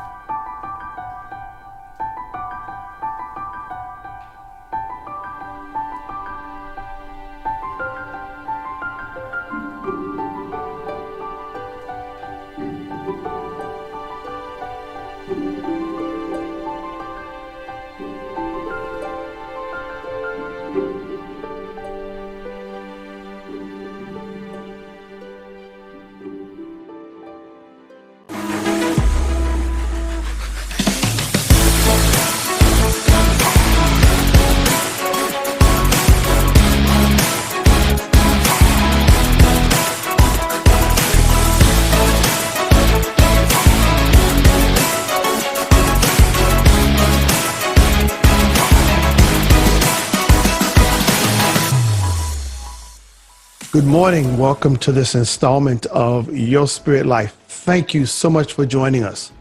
We're going to begin a new series based around the 55th chapter of Isaiah, which is a powerful chapter written by the prophet Isaiah. And we're going to be focusing on some principles that were placed there, I believe, to benefit us today. Yes, the prophet Isaiah wrote things that will be beneficial, principles of God that he placed there that will be a tremendous blessing to all of us.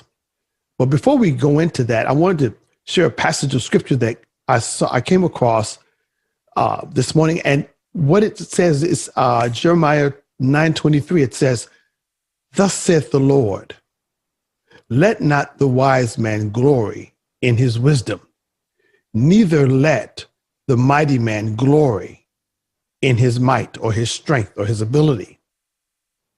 Let not the rich man glory in his riches, but let him that glories, let him glory in this, that he understands me, number one, and he knows me, number two." God is saying, don't rely on your wisdom, your education, what you know, your experiences, no matter how vast they may be. Don't rely upon your might, your influence, be it political, societal, financial, whatever your strength is. Don't rely on that. Don't rely upon your riches, how much money you have in the bank, how well your stocks are doing. Don't rely upon your options. Don't rely upon your real estate. Because if you put your trust in these things will fail you. They can be taken from you in an instant. In a moment of time, you could be prospering and thriving, and next, it's gone. And if your world is built around these temporal things, where will you be? What will you have? And where will you stand? What will be the condition of your mind, your heart, your household? If your riches, your wisdom, your might, your position, your business, these things are not bad, but they are wrong if God isn't placed first in your life. So I wanted to share this before we go into this teaching, because it relates, and I believe God had me to share it. So we put our minds in the proper perspective that we need to have our Creator preeminently placed in our hearts as well as in our minds. I'm always talking about heart-mind coherence. And so our Creator should be first and foremost in your heart and in your mind. The Apostle Paul wrote to the church of Corinth in the first chapter of 1 Corinthians. He said, "Sing, brethren, how not many of you are of noble birth. There's not many among you who are mighty, who are rich, who are wealthy, who are influential. God has chosen the foolish to bring to naught the wise. He's chosen the weak to bring to nothing the things that are mighty. He says that no flesh could glory in God's presence, that nothing that you have of this world can be placed ahead of the Creator. So it's important to bring this mindset into this teaching. Okay, so here we go. Now, this teaching is based around the 55th chapter of Isaiah, which is a beautiful chapter. It's not very long. It's maybe 15, 16 verses, I believe. But it opens with a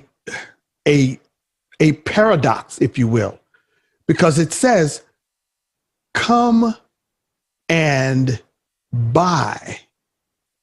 Those of you that have no money, I'm paraphrasing, those of you that have no money, come and buy milk and wine. Come and get the things that you need to eat, to drink for your sustenance.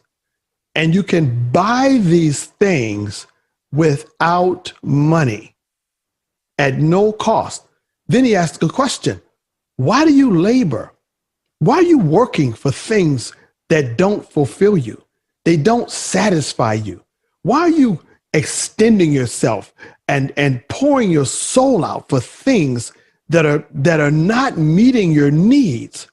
How many of us are pushing and striving and to achieve and to accomplish, but there's a part of us that is unfulfilled. There's a part of us that is still empty, because that is the space.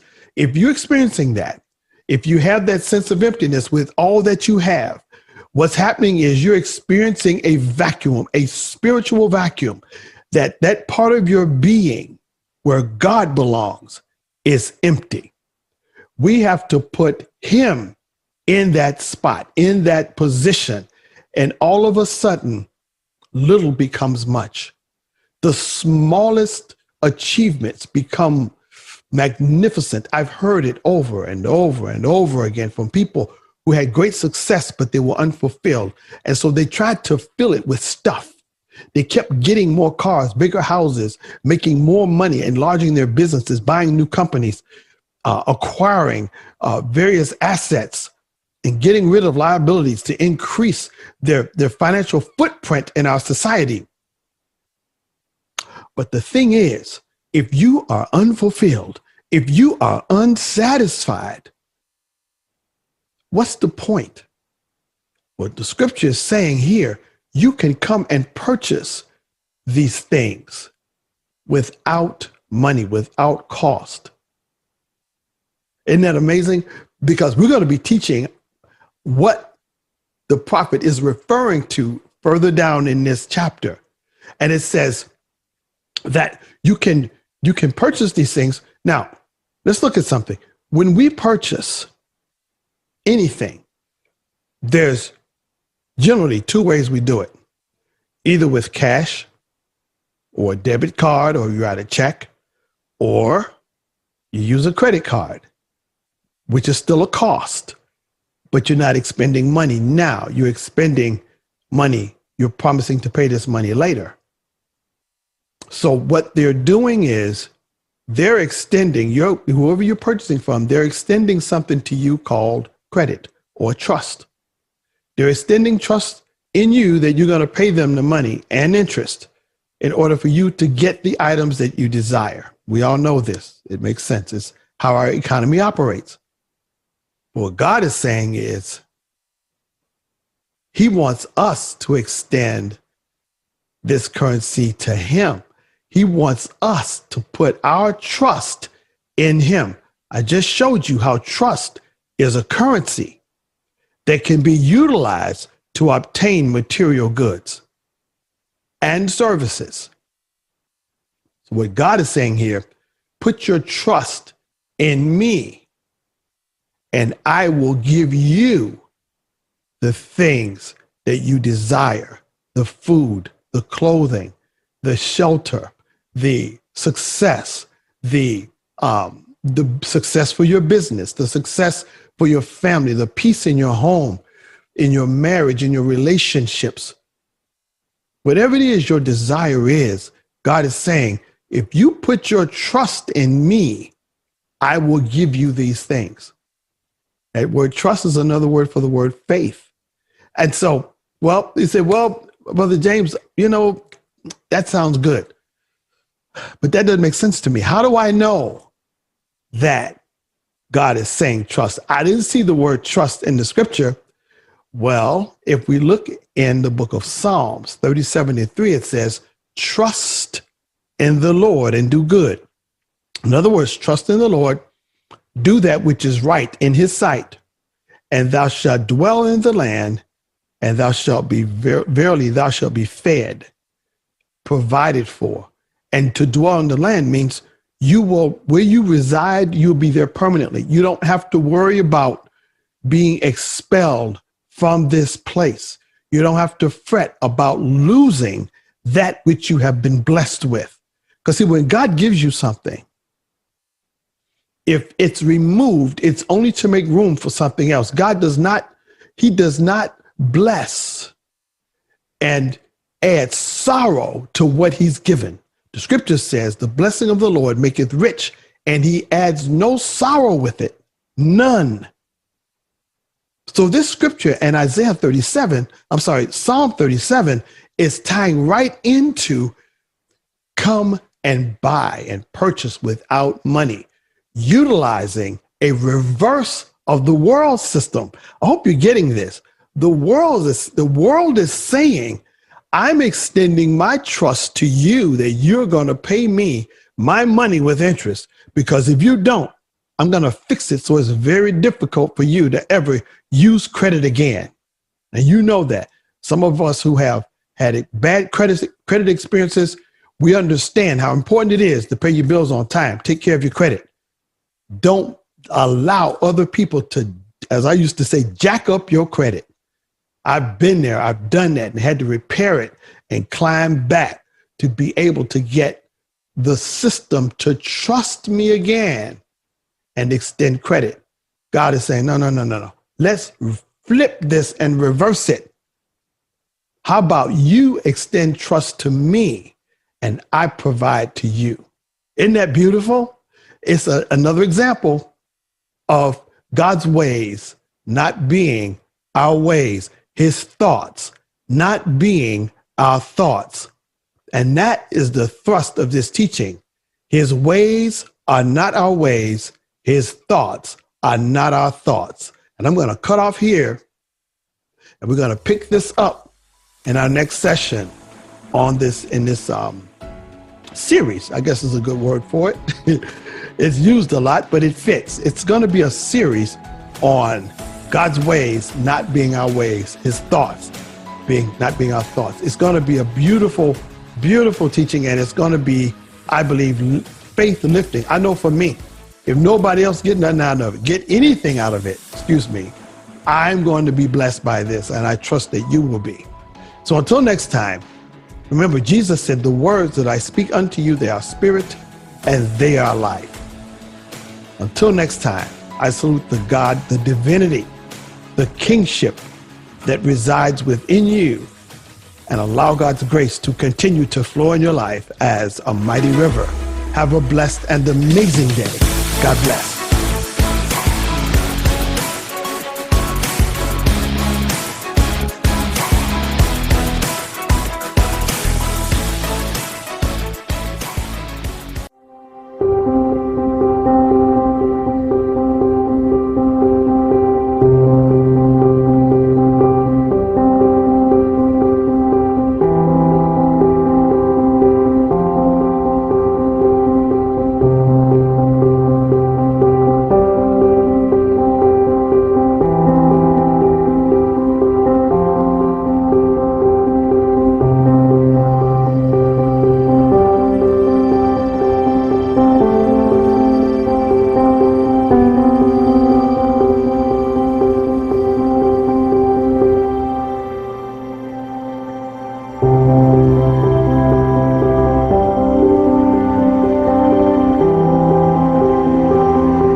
For God, look no further, look within.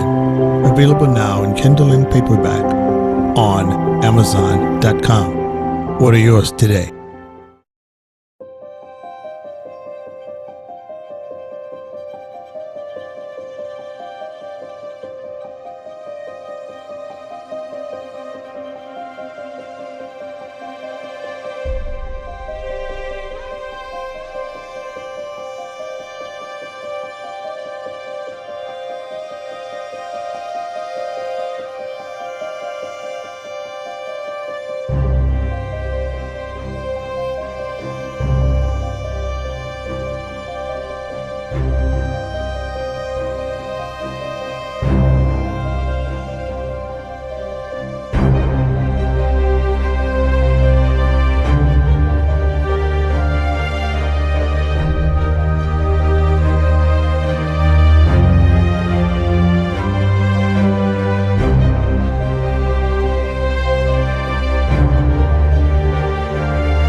Hallelujah. Thank you for tuning in to another segment of Community Good News right here on the new ADDCT Network Television, where I will be your host, Ambassador of Good News, Patricia Gale, and I am delighted, excited, and ignited to have our guest on today, Minister Sister Theola Bright. She has so many gifts and talents.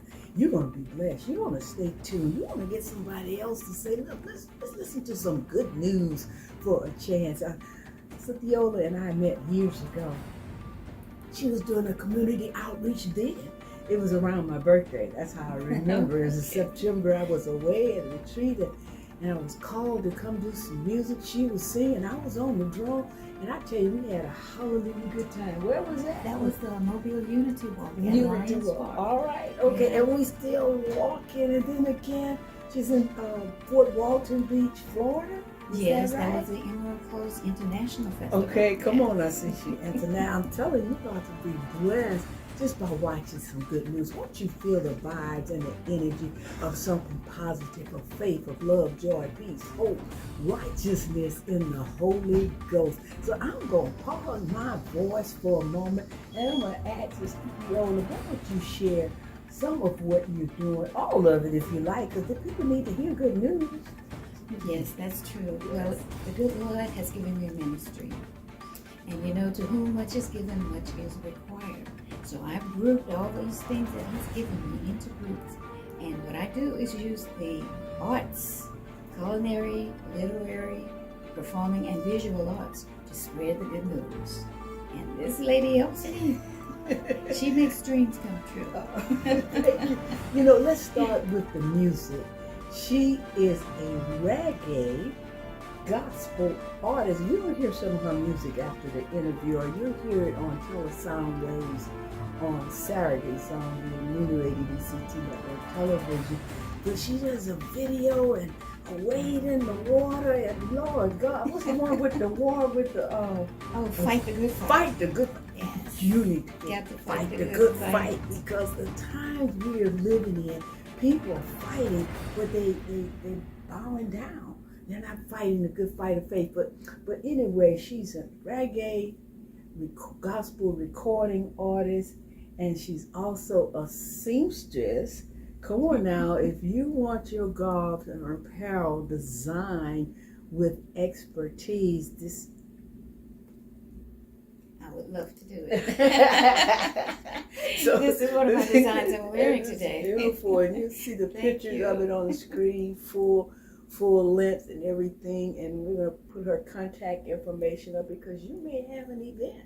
You may have something that you need to demonstrate your culture and to demonstrate the beauty of what's going on. Let's talk a little bit. I keep telling my sister I'm going to design an outfit just for her. We haven't gotten together yet, but we will. And she's going to let you know. Wait a calendar date. I know she needs measurements. I'm glad she did design it earlier, because pre-pandemic, I wouldn't be able to fit it with this pandemic weight. But anyway, got a lot of oh my God. I be trying to work out and stuff, and the workout be working me out. But look, we got community walk coming up. You know, we talk about fitness, and we'll be getting together again. She's on the board of the Holiday Transitional Center, HTC, and they're having a 5K community. Are you going to be singing out there and walking? I'm going to be speaking and walking. If they want me to sing, I will, I'll do whatever. We talking about community good news. You need to come out and meet her in person, and just allow the presence of the Lord to bless you and your family. That's going to be Medal of Honor Park in Mobile, Alabama. Since we're talking about fitness, let's talk about some food. Okay. Because I know that you prepare using natural herbs and ingredients to help. And you told me to do that honey and onions. Honey and onions, And, yes. I've been doing it for the cough, because I use my vocal cords a lot. So Did it work? Yeah, it's working. All right then. Come on. That's an old-fashioned remedy, one of Granny's remedies, where Yes. you layer onion with honey. Layer of honey, onion, until you're almost to the top of the jar. Put a top on it. let it sit for 3 days. The liquid, the honey will go from thick to thin. That way you know it has pulled all the antibiotics out of the onion. Teaspoon whenever you feel that cough coming up, and it goes away. That's great. I'm glad you said it Here's the again. witness. But because I haven't been feeling it all the way up. But when I get back from studio, we're going to feel it all the way up. All right. Don't you have a book? Yes, I Haven't do. you published? She's a published author. Tell them about your books. Okay, well, I have 3 books of poetry. One book, a cookbook, is called Vegetarian Soul. And I know some of you say, well, I got to have my meat. You can always throw some meat in that pot. But at least have the basics to start with. That's good. And I have a novel. It's my very first novel. It's A Circle of Love. And we are going to make a movie of it. Who knows who will be making the movie? But God's will. That's what we're here to do. Awesome. So here we have a musician. We have an author. We have a community activist. Now, you were telling me also with the dive, telling me about a production. Is it in Foley coming up at the library? Yes, it's called Fly. Okay, let's talk And about that's Fly. the Nubian theater group. It originated out of Howard University back in the 1980s. Okay. It's international. They travel all over, and it's edutainment. Edutainment. That's a new one for Educate you me. and entertain you at the same time. Love it. And we specifically go to learning institutions, schools and colleges and libraries and things like that. And we're going to be at Foley Library soon too. Okay. This is a project of Deborah Ferguson. Right. Are you familiar with that? Talk about Deborah Ferguson. Deborah. Somebody watching may not. Deborah Ferguson is a community activist as well as an author, and she's one that wrote the play Fly, and she has been a member of the Nubian theater group since the inception of it. There's a group in Atlanta, a group in Memphis, a group in New York City, and she has brought that group, all these big cities I just named, to Foley, Alabama.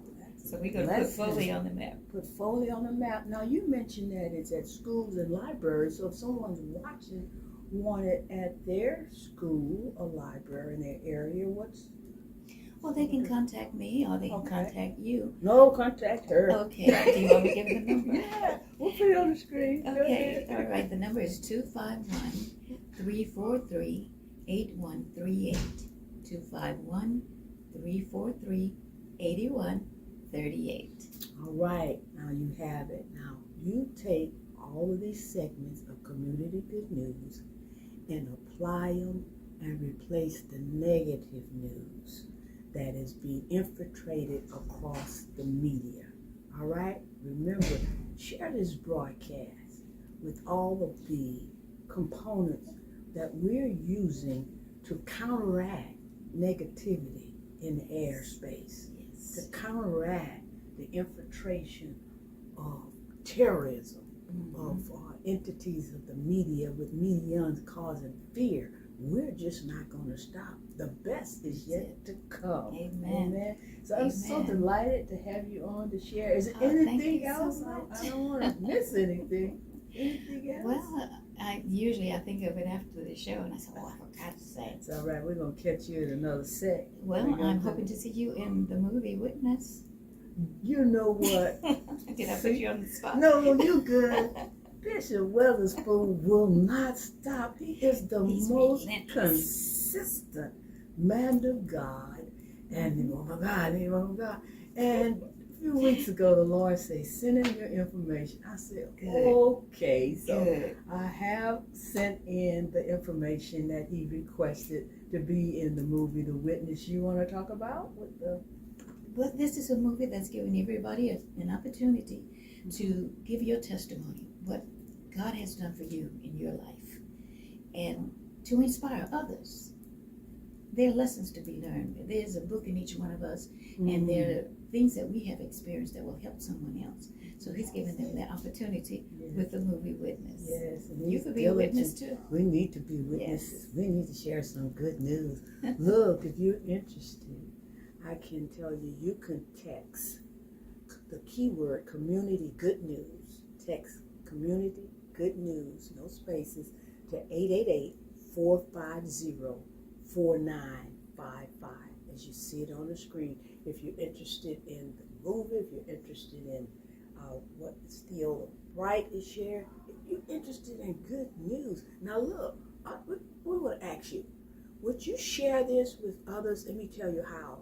You can text the word view good news to the same number, 888-450-4955. View good news. The 888-450-4955. On American Dreams Do Come True, ADDCT Network Television. We're saying you're guaranteed good news only when you watch it. So of course, add our channel to your Roku television. You can watch us on Apple, Android devices. I know people sometimes are mobile. Look, we mobile globe. All right. I love it. It's been a joy. Hey, we'll see you on the set. Thank you again for tuning in to Community Good News in Mobile, Alabama. Bye.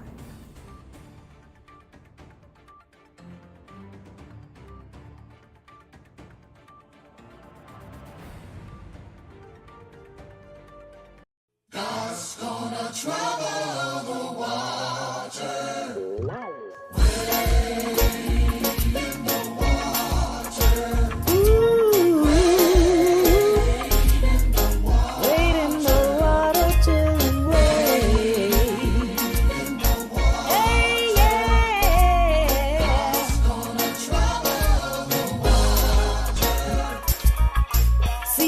Band, all dressed in red. God's gonna trouble the water. I said it looks like the band that old Moses led.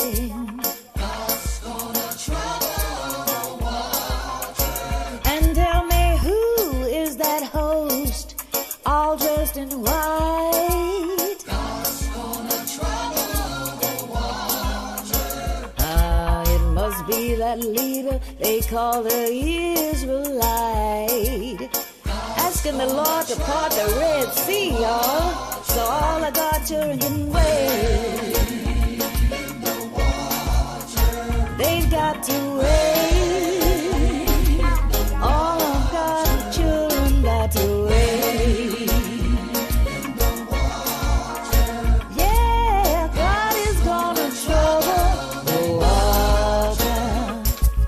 If you don't believe that I've been redeemed, God's gonna trouble the water. all you gotta do is follow me down to that Jordan stream. God's gonna trouble the water. I know the chilly water may be dark and cold. God's gonna trouble the water. Hey, it chills my body, Lord, but not my soul. God's gonna trouble the water. Kick off your shoes and wade with me. Stick your toes into the chilly water and wade. Way, way out into the deep.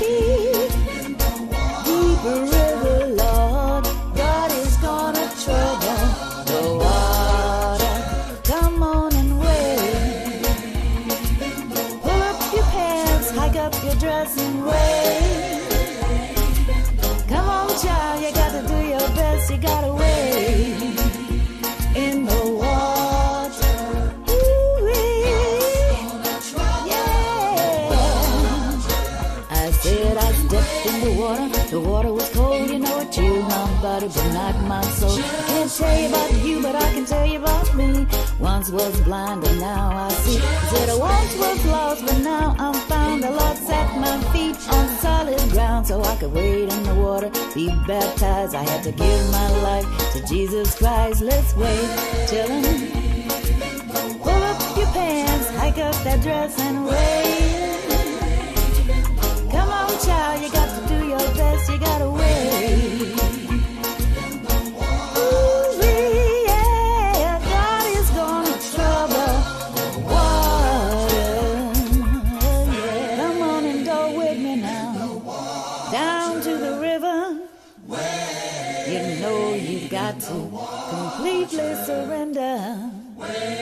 Wade in the water and be baptized. You've got to give your life to Jesus Christ. Thank you for being such a wonderful God. Thank you. Thank you, Jesus. Thank you. Thank you.